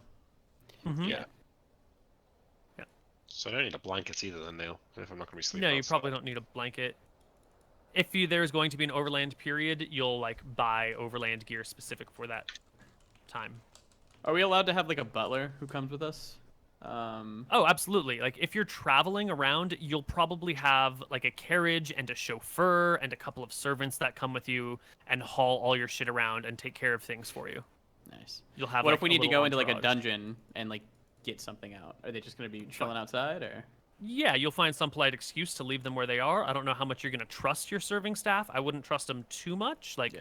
I wouldn't let them know what your key plan is, but they'll know enough that you're like in this city for a reason. They'll probably be part of your cover for being in any given region at a time. And you just, you dismiss them. You say, "We're going. Stay here." And you just fucking take off. My holy symbol is like a necklace, probably. Can that just be a pound? Yes. Probably even less than a pound. Half a pound. I would do half a pound, yeah. Cool. All right, I think I might be done. Yeah, okay. If you want to I'm going to take a quick bio break, and when I come back, I'll check over your shit, and we'll chat a little bit more, but I think we're nearing the end of character creation. I think I just need to do my inventory then. Yep. I'll be back 1 sec. Hey, MrMouton. Don't care. Plus you're white. You're a dumb fuck. You're dumb fuck. Stop. Be back 1 sec.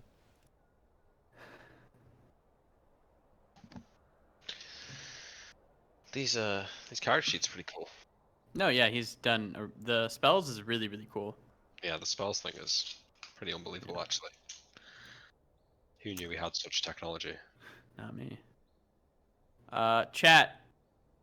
Is Igor around? If not, find him. If you can't find him, then we need someone to make a flare for the D&D stuff. If you remember what Igor's flare looked like, how it did like the little animation, we're looking for that kind of same thing. We'll pay, I don't know, $40 or something. DM me on Discord. It has to be, it can't be GIF, it has to be like PNGN or whatever Cake said. You can make it like a Giphy and then I guess translate it to a PNGN. We need 2, so we need 1 normal one, and then we need 1. It's APNG, yeah, and then we need 1 with the APNG stuff. So, damn me. $40? Yeah, $40 to make a 16 pixel by 16 pixel flare. I think that's a pretty good fucking wage for half of you fucks. So, dumb fucks. What is a flare? Like, do you mean like a little icon next to their name? Yeah, I see. Capitalism, right? Just pay. Somebody will Yeah. do it. I'll do. Give me this living wage bullshit.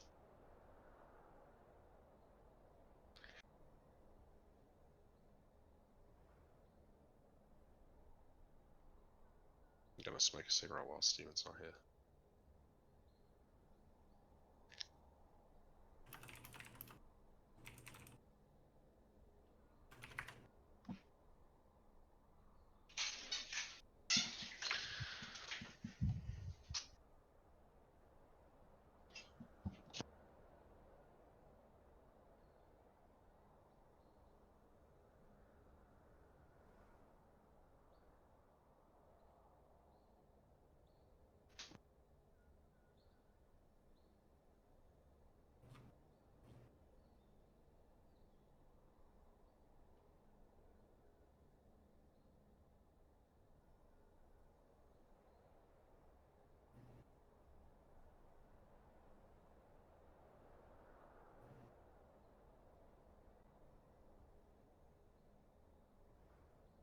That Brits called their smoke something differently? What fags? Yeah, yes. But I don't know shit, if you're allowed to I'm say not that, okay? outside. Chill. Well, I mean, I'm British, dude. I can say Yes, it. you are British, but oh my god. Oh my, getting banned, being carried. Episode 0. I wonder why it's called that. I wonder why too. Okay, yeah. All right. We got any questions? I don't think so. I mean, I don't know if there's any obvious gear I'm missing if you want to check. Let's see. Hooked lantern, probably a backpack for your backpack. That's on my I think. Or isn't it? On my Oh, it's on your on? Yeah, it should be on your pack, is all. Oh yeah, I Because guess if you so. drop your pack, then the backpack should be dropped. That's big thinking right there. Mm-hmm. Yep. Clothes, component pouches. Do any of your spells have significant components? That's a good point. I don't really have too many. I'll check in a second.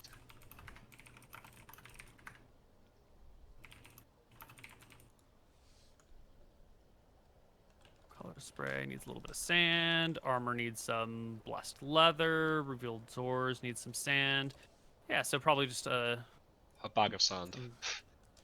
a bag of sand and a strip of blessed leather and a crystal prism through which to read your spells. Somebody should take a bag of flour. Oh, classic Yes, item. true. Very useful It's item. very useful to get. Wait, for what? Seeing invisible people? Yeah. Mm-hmm. Yeah. Wait, what But the also- fuck? Is Nick invisible? No, He's no. Away. Okay. What's wrong with your Soylent? I got like a bad batch. I didn't even know it was possible. It's like super How is it ultra bad? bitter. It's so disgusting. Fuck. You say Soylent? Yes. You know, they make that shit out of people, right? Good one, Nick. Thanks. It's the first of many, Steven.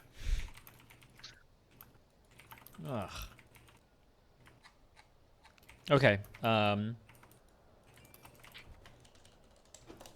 Okay. What am I bringing for equipment?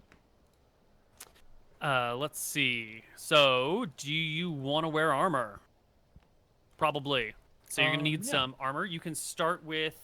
You've got 13 strength, right? So you could start with a breastplate and some chain limbs. That'll give you some good AC to start off with. Is this you'll gonna need hurt some- my ability to do any of my thieving stuff? I need to like for my climbing. Certainly. Yeah, certainly it will. But if you need to climb something, Oh you yeah, just I can just take it off. take it off. True. Yeah, Do you it's have rare that you need to climb in combat. Can I drag a lot of this stuff from like the side, or are we manually typing all this in? You'll have to manually type it in. Okay, so first thing you mentioned was chainmail. Chain limbs in particular, because we're going for like highest AC, lowest weight, and that is a breastplate with chain sleeves and pants. So is this one item or two item? Breastplate and chain limbs? This is or breastplate is one item, chain limbs is one item. so breastplate and chain limbs. Is this this is on, not in my pack, right? Correct. Whoa, you're adding a lot of weight there. Yep, they're kind of heavy. They're important. You're also going to want your sword. Yeah, I think I would. Add an armor. Add a longsword. Not having an ultra Wait. spear. Armor sword weighs 3 pounds. Longsword weighs 3 pounds. What are you You arguing don't about? fight Ed? with a shield, right? Correct. So you don't need that. You're gonna need some clothing, which is gonna weigh between 3 and 5 pounds, depending on what you envision yourself wearing. Do you wear a cloak? Do you have heavy boots? Are you sort of lightly dressed? You know. I think things go. like in a relatively unassuming manner. If my character is also a thief, probably wouldn't make sense to go about with a cloak and everything. Or maybe it would actually, because then you'd blend in more with the nobles. You wouldn't want to look like a commoner or a thief, right? Right. So you're gonna want to wear something of your equal to your status as a noble. Or equal to something what I kinda want my nice. status to be. It's a medium noble, Right. not a shitter McGary noble. Right. Hey, no, don't say the family name in vain. Oh, also, names. You should be thinking about names in the background, everyone. Oh yeah, for sure. Dude, our family is so You should have seen I remember our family had these adventurers come through, and we offered them 4 magical items. Oh my god, you should have seen what we gave these guys. They fucking took it too. True. Oh my god, They it was took some shitty hilarious, powder. dude. Yep, they took a shield. that Oh hit my you. god, True. we scammed the fuck out of them, dude. That's the McGary Hell yeah. household name. Hell And yeah. we got 10,000 gold from their shitter For asses. 10,000 gold. It was good. Fuck These 'em. events have not yet transpired, but yes. Yeah. Oh yeah. Yes. Oh, so we did get scammed. Okay, wait. So do I just put like noble clothing or? Yeah, just clothing. And then you can, I'm sure you'll have some character art at some point. Yeah. Okay. Yeah. Let's see. So that's like the basic stuff that you would want on you most of the time. And then you should have a pack in the in-pack tab. Okay. Um, I don't need Yes, I like would add a we bag don't need that like weighs like 3 pounds. insignias or something signifying who we are, like a necklace that has like a family heirloom or emblem on it or anything like that. Is that part of? You will probably want something like that, yeah. Maybe a signet ring each of you would probably want to have. They are negligible for weight, and they would have a small little thing carved into them that would signify this specific person made this seal that you can press into wax. Does this occupy one of the 2 ring slots we have in the game? No, it's non-magical, so you can Okay. wear it on any finger you want. You can even stack it with a magic ring, and it won't interfere. Wait, The magic rings are on the heart finger. magic rings have to be Yes. worn on the ring finger? Yes. Could So if you chop theoretically? someone's ring fingers off, Yeah. they can't ever wear magic rings again. Holy shit! That's actually really important. What if somebody had a false hand? Then they're not wearing a ring. So like, what's that guy's name? Oh my god, the brother in fucking Captain Hook? Lord of the Ring, or not Lord of the Ring. Oh my god, my mind. Game of Thrones. Jamie. no, Jamie he would couldn't lose wear a one second ring. magical ring because he's missing a hand. Right? He'd only have one magic ring allowed. True.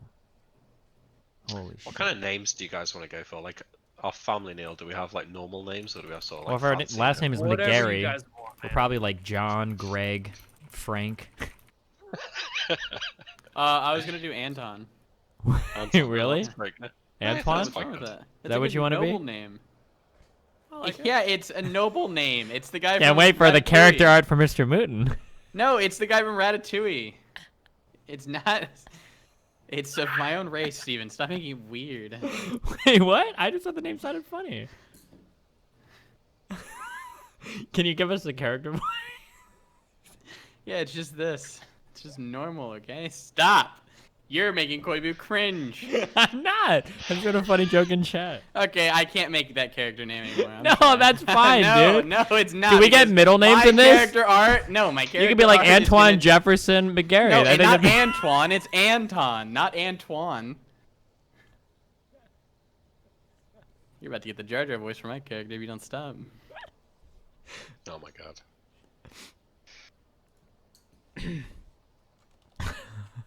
What were you thinking, Nick? I don't know, man. I'm trying to look. I'm just looking at a name generator. I want a really long name, okay? I want to be like XYZ, like Breaker of Pockets, Stealer of Coin, Master at Arms. I want titles. Gotta earn titles, man. True, you gotta earn a title. You know what Locke's title was? Fucking bitch.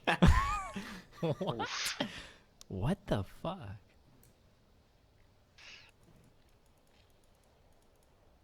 How concerned are we by like using names from other things and getting sued? Zero concern. Okay. 100% zero concern. What do you think of Imrik? Sure. I don't know what it's from. Imrik? I mean, I knew you were gonna say it was okay. Neil, I was asking I don't know what Steven and Imrik is. Lucas. Oh yeah, Oh, well, yeah. I would be I mean, really no. worried because Imrik is definitely gonna be. I don't know what the fuck that name is from. What is it? No, I'm not. I'm not asking because of what it's from. I'm just asking like in terms of like how it sounds. I guess.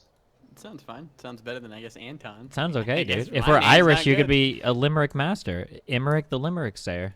You'd be like a poet. Imrik the Limerick man. Yeah. Wait, what is Imrik from? Warhammer. Oh, that's the game that copied StarCraft, right? Mm-hmm. Yeah. The lore. Yes. Yeah. Well, it's Warhammer Fantasy. It's from, but Yeah. so you guess you could say copied Warcraft, I suppose.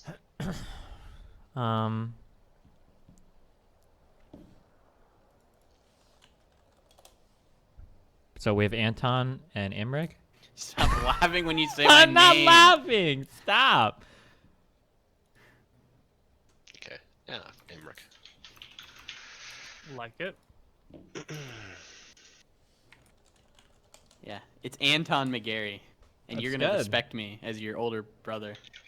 Older, more talented in almost every stat, brother. By the way. That's good.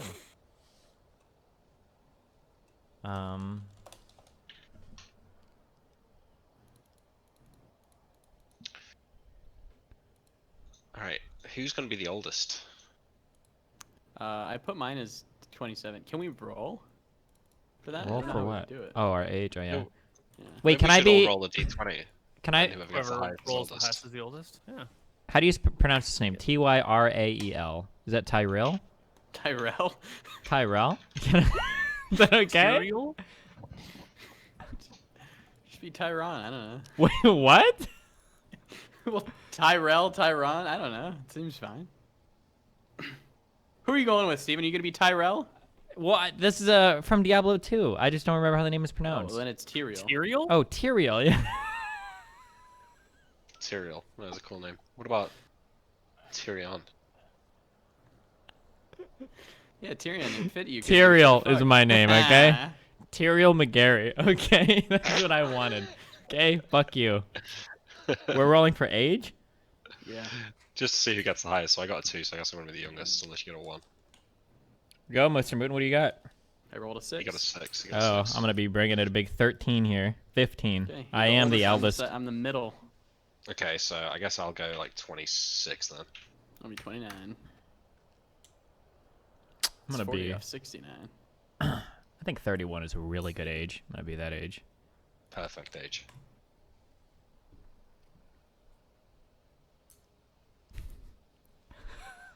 Okay. We're all humans. Mm-hmm. Yeah. Heights and weights. 160 pounds, 6 foot. Great. Can you give that to me? I'm in not gonna be stone, the please? shortest. I'm 5. Oh, you should know stone right off the top of your head because you guys still use that archaic shit over there, don't you? 11 stone, 6 pounds. Ooh.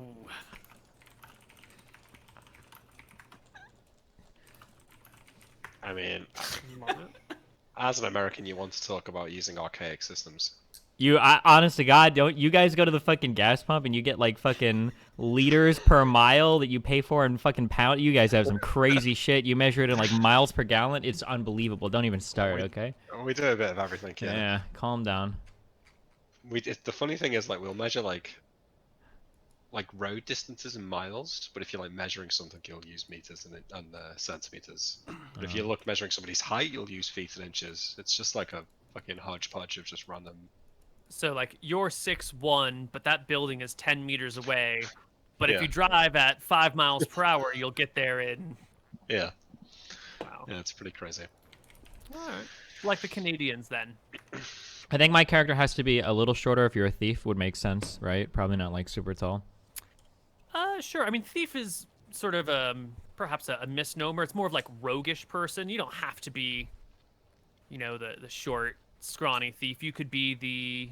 You ever watched like any of the Pink Panther movies? You could be like an older gentleman, refined person who's flamboyant in society, but like secretly walks around as a cat burglar.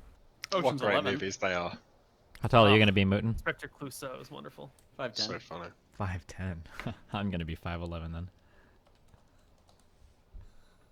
It's fine. Okay. You dumb fuck.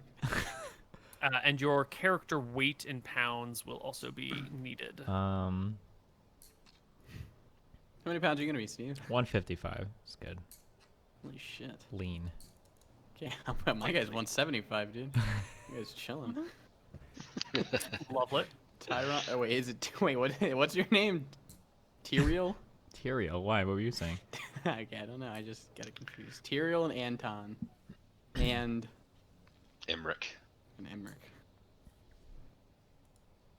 All right, so we have names, stats, gear, proficiencies. You guys are still, I think Anton's still working on a spell list. Yeah. Oh yeah, I'll just as add you 'em please, as you need. yeah. Yeah, yeah. I think your second level spells, I'll need to do some modifying to the character sheets to make them, to just do the copy paste thing on them. Right now it's just working for first level spells, but I'll have that for you in an hour or so. I'm just using. Do I need any other gear in my pack? It says You might want some other gear, but that's sort of up to you what you want to bring.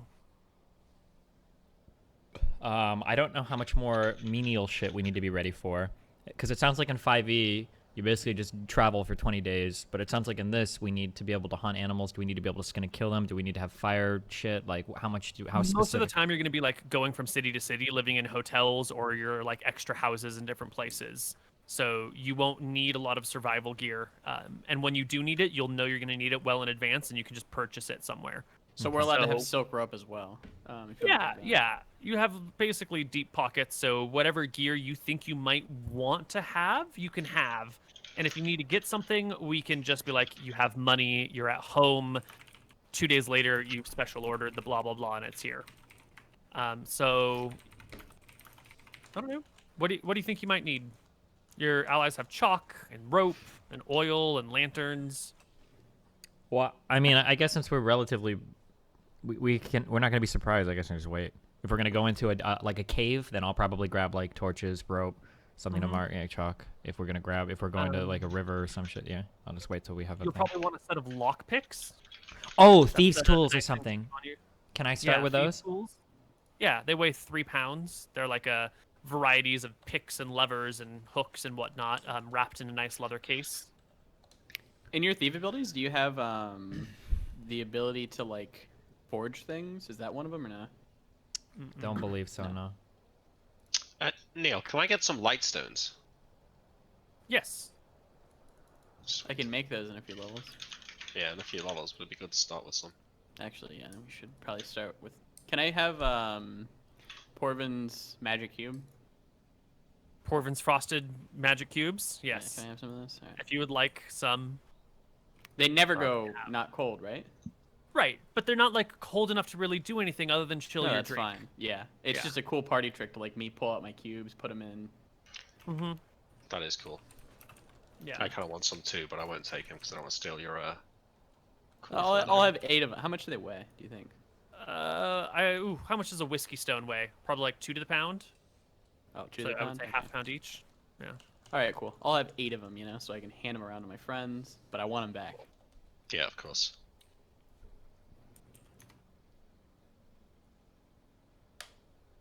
Maybe want some candles. Oh no, I've got light stones. All right, cool. Yeah, it weighs 1 stone. Yeah. Great. So when we come to the next session, for our first session, there will be certain magic gear that will be gifted to you, and we will set you out on a specific dungeon at the very beginning. I think I can tell you a little bit about that right now. There is an old member of the royal family whose name was Babylon, and he was a spellcaster of sorts who specialized in the production of consumable magical items. Specifically, he was renowned for his magic candles that he made. Nice. And it will be this guy's crypt. That is the first one we will go down in, I think. And you'll be acquiring some interesting loot from this place that will help you upon your journey forward. Additionally, there is going to be sort of like a wish list of gear that I'm going to create for you guys, so that you'll know kind of like what you're building towards. What you inevitably get will be slightly different, probably, because you're probably not going to be able to find all of the best in slot stuff, and you'll also come across other things, so you'll probably want to switch stuff out. But I'll give you some goals to work towards, which will have some pretty sweet shit in here. And then we'll do some fun stuff. What level do you think? I guess we could reasonably get to. Are we gonna get to like 14th level, or is it gonna be like a 7th, 8th level? I don't know if you I think 9 is a very reasonable area to aim for. But I've never run a campaign like this where we're using very ordinary people with extremely high levels of magic gear. So I don't know. Maybe by the time you hit 7th level, you'll be ready to go kill Scoria, or maybe you'll need to wait till 12. Maybe the dungeons that we build will just feed you more XP or less XP than I expect. It's gonna be a wild ride. Yeah, I'm excited. It's gonna be So great. it's really hot here, and my camera dies at about 78 degrees. What? Ooh, that sounds terrible. It takes like 3 or 4 hours, but like when it's like 78 in the house, it'll eventually like overheat and shut off for a little bit. What kind of camera are you using? It's one of the Sony ones. An A6100? Think so. But yeah, it's like pretty hot in the house right now. Cringe, bro. Your camera does the same shit. No, it doesn't actually. It actually did. It did like 3 days Yeah, ago. I don't know why we shouldn't have. It wasn't gonna heat because It's when it 'cause was it like was fucking 90 in hot. here the other day, it wasn't really? shutting down yet. I don't know why. It was just random shit. Um, Oh, actually. Oh wait, I'm sorry. This is such a derail. Do you have a screen on your camera? a screen? Yeah. Yeah. Do I need to turn that shit off? Can you pull it off your camera? Like, not pull it off, but like Oh. open it. That I don't. I Open it? did that Yeah, to mine. I maybe don't know I if that could, helped, but actually. yeah, because it gets the heat off it. I'm sorry, real quick. I just realized I don't have anything added to my combat sheet. How much? Oh, you're doing it now. I'm sorry. Or did you I'm just? adding a couple of things here. Yeah. Okay, gotcha. Because I added the items, but I didn't have anything. Okay, cool. You will also want to include your 2 from weapon, which I think we're going to count. So you've got those 2 extra AC from your one-handed style. Correct. I'm going to include it on your combat tab as one-handed style. Handed style, it gives 2, but we're not going to equip it. Instead, we're going to put it into the shield slot because it's going to function as if it were shield AC, which is calculated slightly different than other AC. Like it won't. You can't get that from attacks coming from behind you, for example. Mhm. So it doesn't apply to back, but it will apply to all your other shit. Just Gotcha. for those weird, that's why it's going to be unchecked on equipped. And there is no flanking in this, is there? No, there's not. If you're on either side, you get that. A attack from the front has no penalty or no bonus. If you are attacking someone from their side, like at a 90-degree angle to them, you get a +1 to hit. And if you're attacking them from behind, you get a +2 to hit.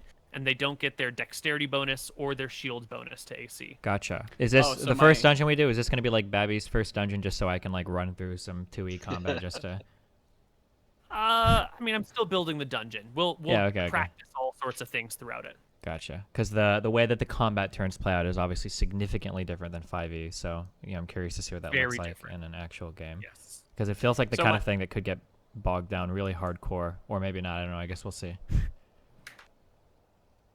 I think it works fine, but It works pretty well. The addition of 1-minute rounds sort of waives a lot of problems Mhm. where it doesn't matter exactly what you're doing or where you're facing. The rounds go so long that you say, I'm fighting this person, and we don't have to worry, like, oh, the 2 of you are in front, you're fighting. That's fine. You can attack either of these things. You might move, you might reposition slightly. It runs have a- pretty. question about so say we start a round and they're both 30 feet ahead of me. Normally I could like go 30 feet and attack whoever's in front, but if I'm trying to cast like a healing spell on them, I can't move 30 feet and then cast the healing spell. I'm gonna have to move the 30 feet, do the attack, and then next round I have to cast the healing spell because I can't move and cast, correct? Right, you'll have to position yourself to be adjacent to someone to heal them, Okay. which could be a problem if you're trying to heal someone and they're like running to charge at somebody else. Correct. So, in that situation, you might want to like tell them to, Like hold the I want fuck to up. heal you yeah. next round. Get over to me by the end of this round so I can heal you, or something. Oh, so say I'm casting the healing spell and I tell one of them to like come over to me and they don't, the healing spell's gone. Or I use it on Right. myself. You can use it on yourself, or it'll fizzle. Yeah, It sounds like though we all talk out what we're gonna do Yeah. before like anything. So like he'll say like I'm gonna go and attack an orc. MrMouton will say like okay I'm gonna run up to you and heal you after, or I'm gonna heal you and then like I'll say okay I'm gonna shoot this guy with a bow and then Yeah, I we roll would say, initiative and I'll yeah. kind of I would say all like Steven, I'm declare healing your you this round. Don't fucking run away. And then But I think in that situation, Stephen could say, okay, well, I delay my initiative until after Heal Lucas. goes. Right. Are we Yeah. allowed? I didn't see anything about that, or maybe I missed it. Are we allowed to intentionally delay or stall initiatives based on how we roll, or? to go Totally. at the end of yeah. the round, then If you want to say I want to wait until after the healing spell goes off before I make my charge, then you just wait until after the healing spell goes off to make your charge. so he would only have to wait until after my initiative goes. Then he can do his. Correct? He doesn't have to wait till the end of initiative order. Right. They'll probably like if they were in a really weird situation where like Lucas goes at 6 and then the enemy's fireball goes at 7, then we might say like, well, you want to start your charge right after the heal goes off, so you'll probably still be in the area of effect when the fireball happens. Sure. Correct. Because the initiative gets a little bit wonky, but it'll usually be something we can reason out with just And then you know, for your rolls is written, just so I understand this, the lower initiative roll is better, or do you take the higher initiative roll is better? Lower is better. no, low is Lower good. initiative. Yeah. Okay. I'm gonna do individual initiative, right, not group. Fuck group For initiative. most We'll of do the time. individual initiative. Mm-hmm. Yeah. Okay, cool. Maybe if you're fighting 1,000 goblins, we'll do group. Yeah, but yeah. I doubt that'll come up. How does that work? Well, probably won't come up, but how would that work with spells? Just different. You just each side rolls, and it doesn't matter what the casting time on your spell is. It just all happens simultaneously. Okay. Yeah, that's actually the default way of doing it in 2e, but I like a little more granularity in my games. So then we both roll this, or we both go at the same time or whatever. Say I'm trying to cast my spell, I go first, it goes off. Say they go first, they hit me, my spell won't go off anymore. Say they go first in the initiative order, and then they attack me. I no longer get my spell. Yeah. Right. Your Got it. spell will fail, and you'll essentially be wasting your turn. You'll be able to move, but you'll be wrecked. And we don't So, do con checks to keep the spell in. No, Got it. just you hit, you lose your spell. Yep. And so you want to make sure your casters are out of harm's way. But if they hit me, or if they try to hit me and they hit AC, I still get the spell. Correct. Generally, spells are super low initiative. Or like They're like quick. 5 or 6. Yeah. Priest wizard spells are usually the level of the okay. spell. Priest spells tend to be around 5 or 6. Yeah, my Alright, healing okay. spells are 5, which is Yeah. pretty normal. Kind of slow. It's the speed of a longsword.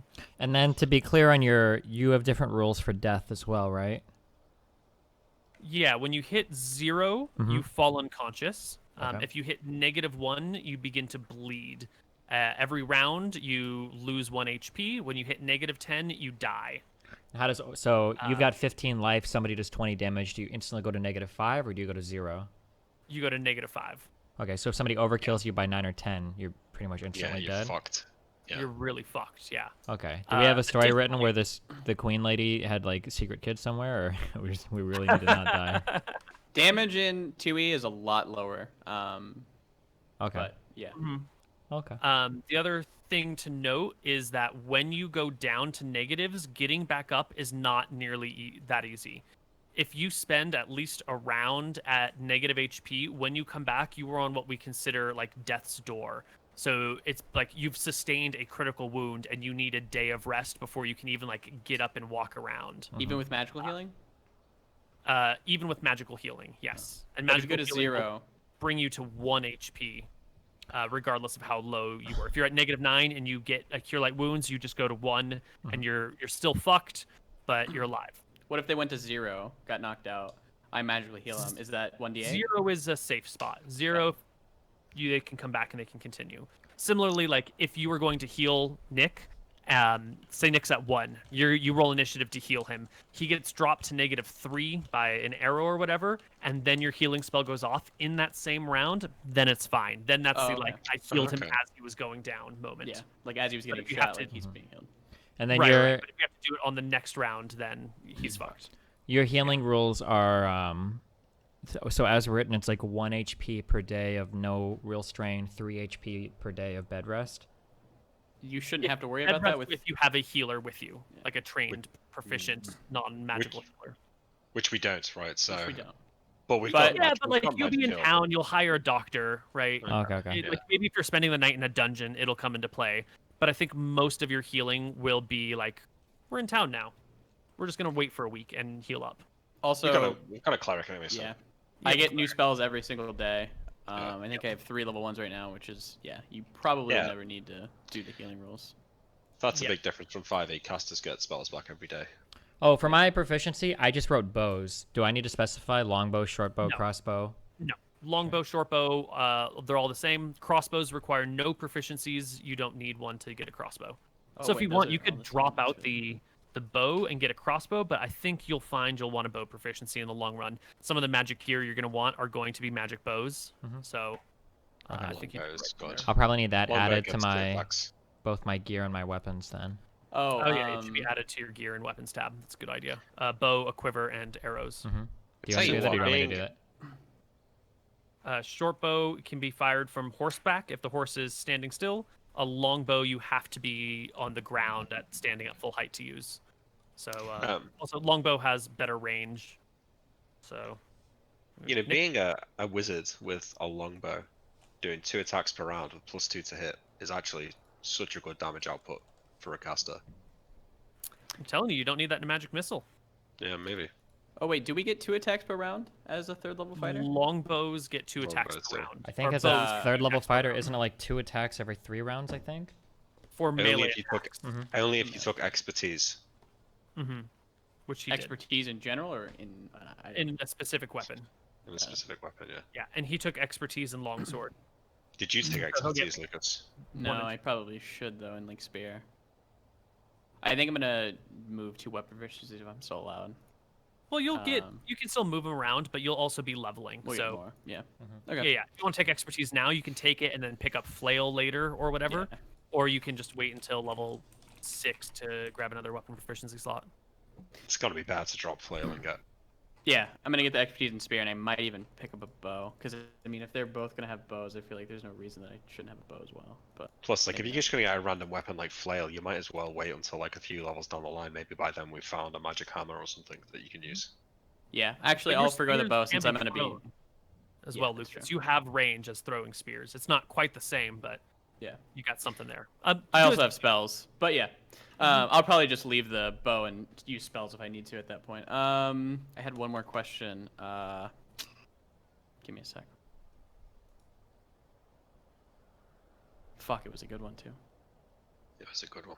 I swear. I believe you. It's not coming to mind.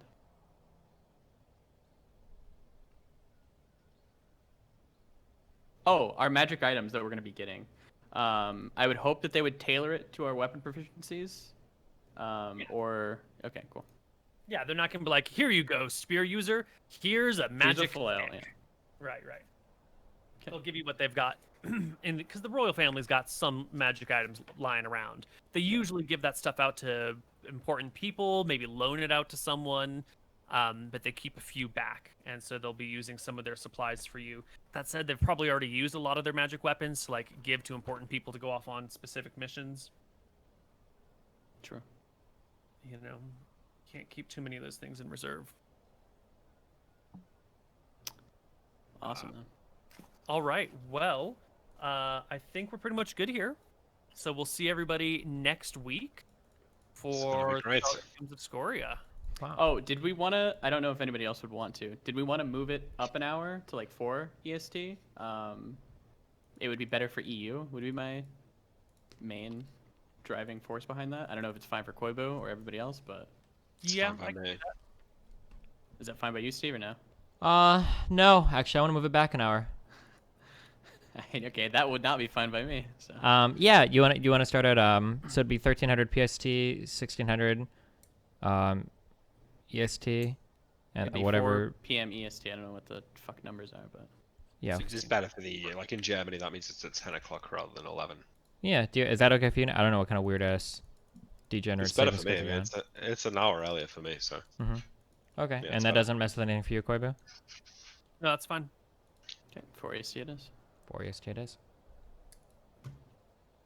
You're welcome, EU. You're welcome, EU. I thank you on behalf of the EU.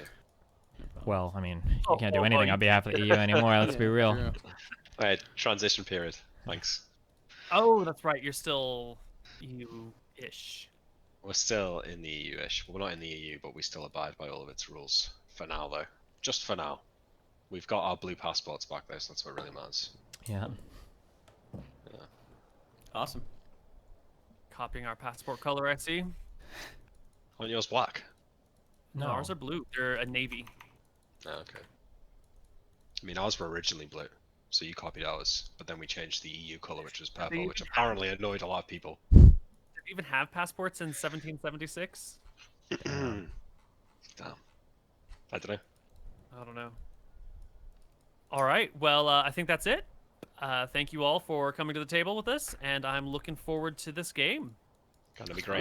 Do we want to talk about like relative personality types or what? Oh yeah. Does this? Oh yeah. If I you would guys just are ready like to to- talk about that stuff. What? Oh yeah, sure. Yeah. Who are you? Or okay, I just want to make one request. We don't have to be too specific. Just no insanely obnoxious shit. That's all I ask for. Yes. Okay.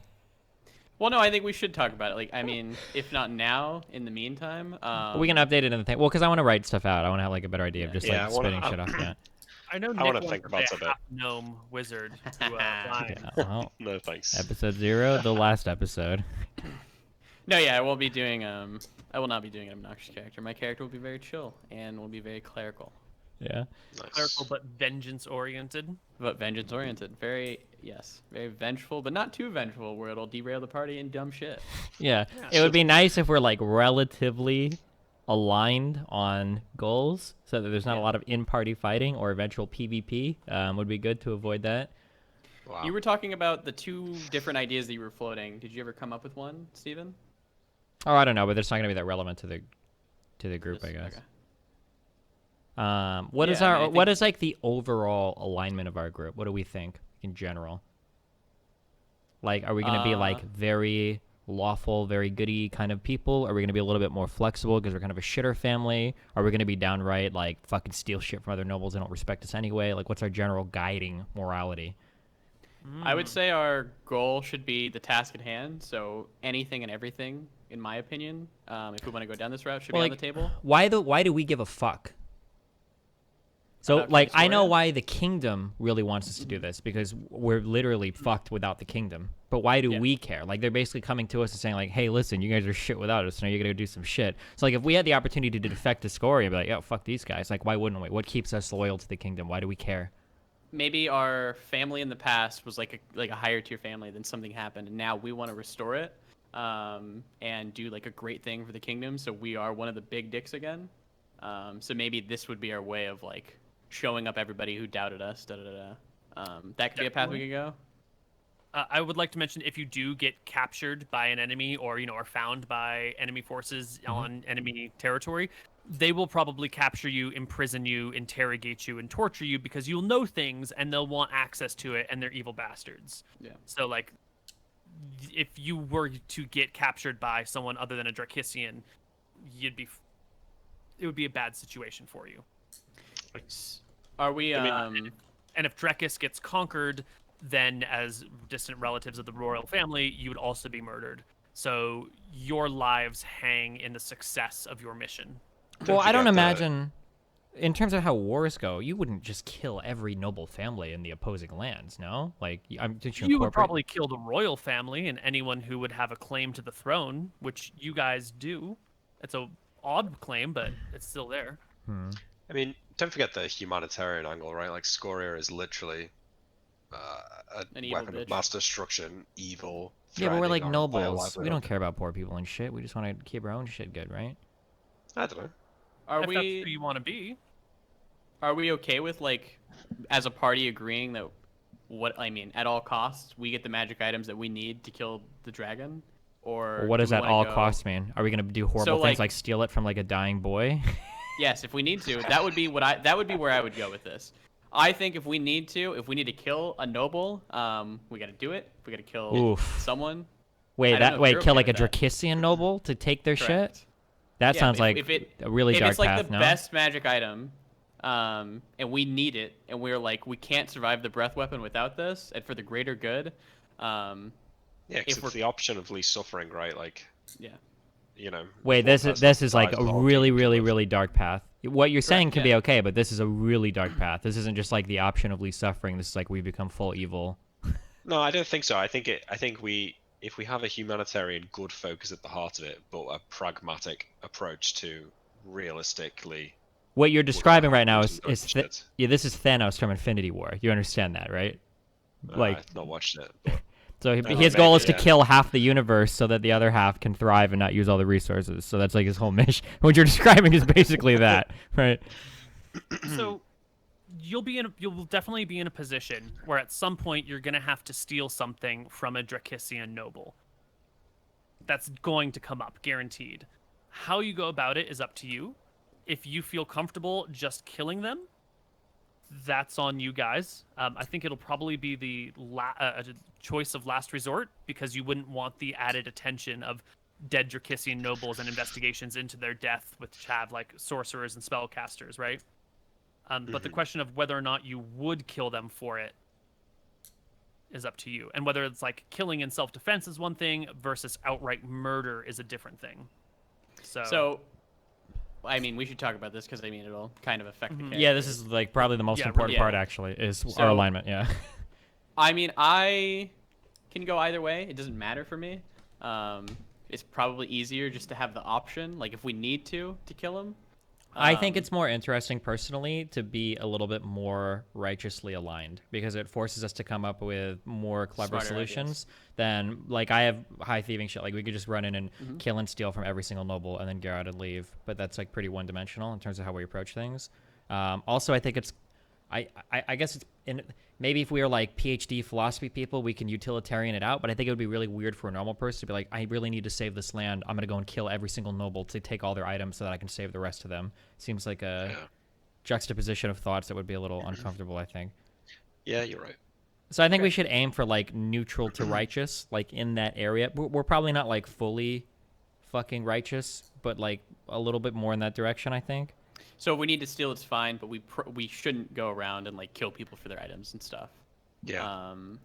Or maybe we shouldn't steal at all. I guess it depends. If our obsession is like restoring our family name and our family honor, and that's part of the drive to kill Scoria, like being associated with thieves or whatever would probably be something that we would really not want. Well, the goal would not to be. The goal would be that no one knows that we did it, and it would be for items that you can't get anywhere else. So I just think we're good people, right? Like, we'll kill if absolutely forced, like, backed into a corner self-defense. We'll steal if we absolutely have to, but we're not really happy about it. I mean, just generally... Yeah, I'm just trying to think of where these situations naturally take us, because here's what's going to happen, okay? We're not going to kill anyone unless we have to. Break into a noble household, have 3 magical items, take all of them. Oh no, he walked in and saw us, and now he's awake. You have 1 minute to decide what to do. Well, if he gets out, the whole mission is fucked. Looks like we gotta kill him. His wife and 2 children walked in, and they saw it happen. Well, we gotta kill them too, and then we leave. And then pretty quickly, it seems to go down that route. Like, if we've justified, like, breaking into noble house and stealing the shit, it seems like we're, like, basically a stone's throw away from having to kill anybody that catches us. Well, let's just agree not to kill him then, and we can, instead of like trying to steal, maybe we can try other ways. Yeah, I like that. I like that idea of trying to figure out other ways to. Yeah. Yeah. There's also going to be the avenue that you are connected to the royal family and they can pull strings. So, like, let's say you walk in, you steal this shit, and then like a light comes on and everyone's in the room and everyone sees everything, right? And you're like, holy shit, we're trapped.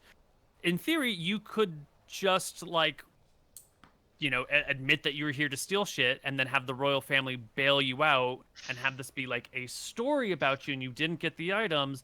And like once or twice that probably would be fine. But if that sort of behavior is a repetitive thing, then it would start to draw a lot of suspicion onto your acts. So you have a few get out of jail free cards by your connections and your status in society. But the goal is for us to use like our brains to not have to use those.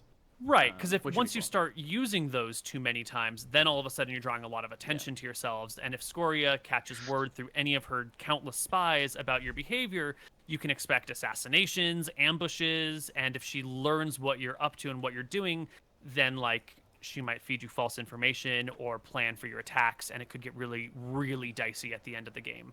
How many people are keyed into what we're doing here? Is this only the royal family knows? Is it all the top noble families, or? It's going to be the 3 of you plus your parents, or at least your mother. Your father probably will be told, but you know he's probably not going to be involved too much in discussions. The queen and maybe 4 or 5 of her top advisors. So we're talking like 10 people max. Sure. What is our mom like? Is she chill with the fact that she lost her position in royalty, that everybody like looks down on her family? Does she just love her family? She's like chill and dumb and, oh, I'm so happy. She just wanted a quiet life instead of a big life, and she wanted to do what she wanted to do. She's not necessarily a stupid person. She just like, I'm not going to be a good ruler, and I don't want to fucking rule. I would rather be like a poor person with the person I love than like involved in all this power shit. Is she like really resentful of her position now, or is she just like, she's chill with it? Okay. She's chill. Like, yeah, she chose this life, knowing that it would be this or even worse. And then her sister, who had lots of opportunity to fuck her over and say like, I'm going to exile you, was unnaturally cool with it. And so they have a very strong relationship, even though she's sort of technically disowned. Gotcha.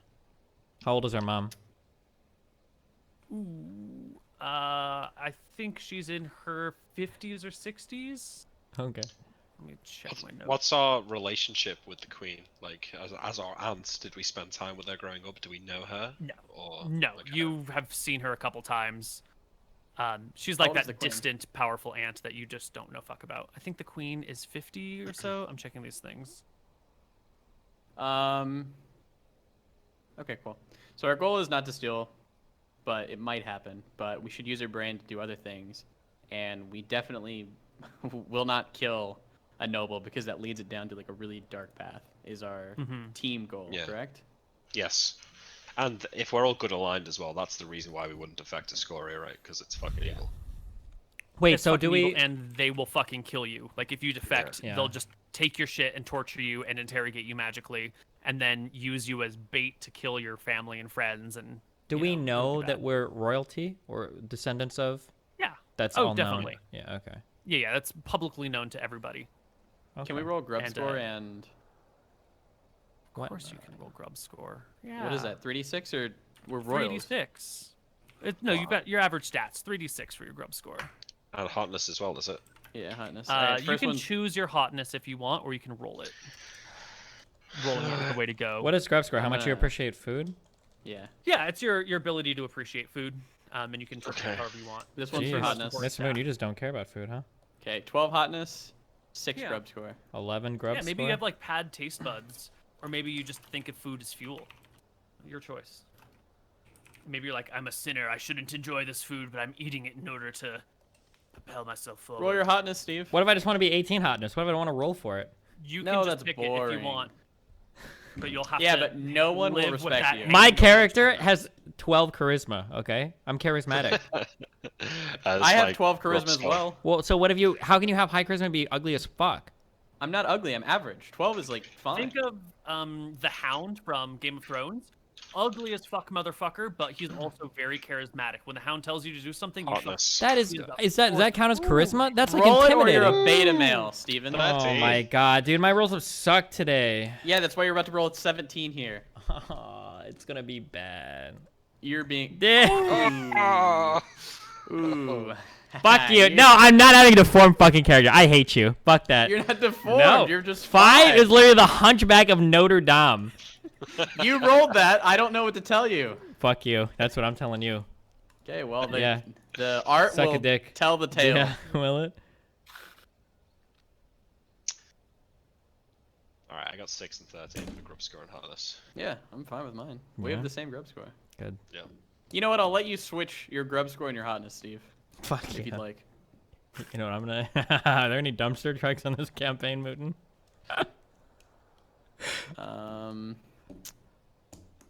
Okay, so we're never killing nobles. Got it. No, ever. Yes, Or stealing agreed. from them in Yeah, a so manner we that are- will make okay, it that so they we catch are- us. We have to kill them. So for kill sure, any- we are good characters then. Yes. Do you agree? Okay. Yeah, we shouldn't kill any innocents. It's a good campaign. We are not even neutral because we're not going to steal from him either. We're going to use our brains to figure out another way. If we need to joust a knight for his item, we will. Lucas, what's the alignment of Vilthara, though? What was Velthara? She's like vengeance. Chaotic and neutral. So Okay, that's alright then. chaotic neutral. That's fine. She's alright. She'll be chill. Cool. All right. Any other questions?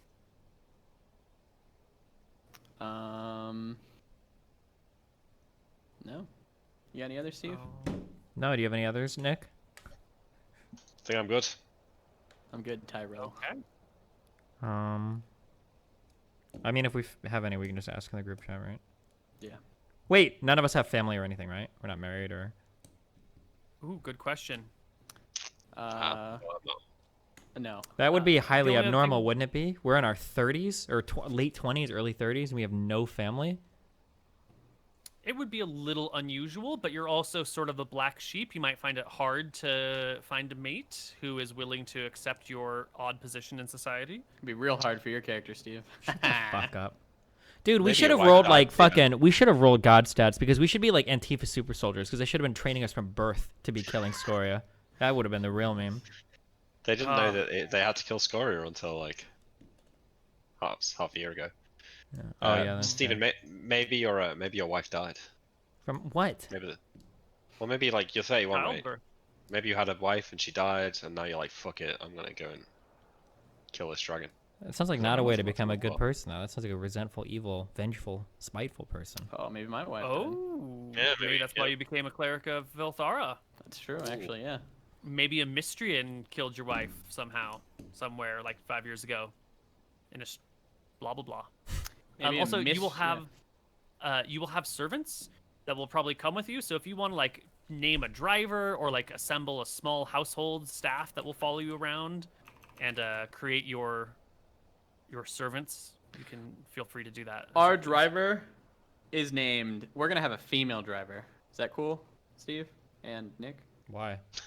Why wouldn't it be? I guess. They had a male driver last time. Now I want to add a female driver. Her name will be Lucy. Wait, are you pulling this from the list? Oh, never Yeah, mind. maybe you should we chill. actually, that's 5 head. Yeah, never mind. Loser.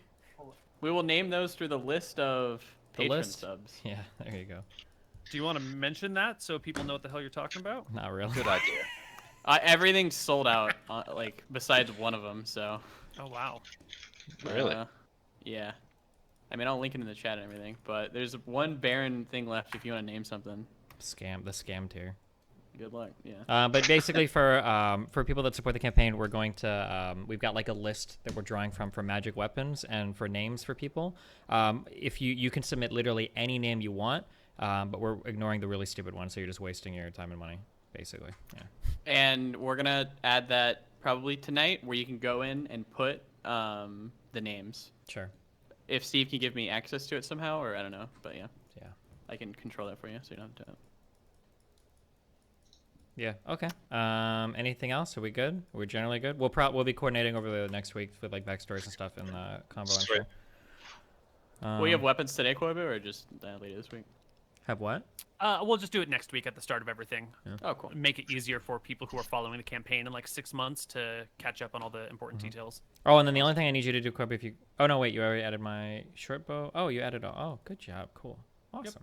And I'll add a thief page for you as well. Yep. Yeah. Nice. And then you have the level 2 spells and everything. Then we're good. And I'll add level 2 spells. Yep. Awesome. Sounds good. Yeah, I think we should be fine. It's been fun. It's Yeah. been fun. All right, everybody. Cool. All right. Catch you next week. Thanks a lot, guys. I'll see you guys later. Peace out. Bye bye. See you later. Bye.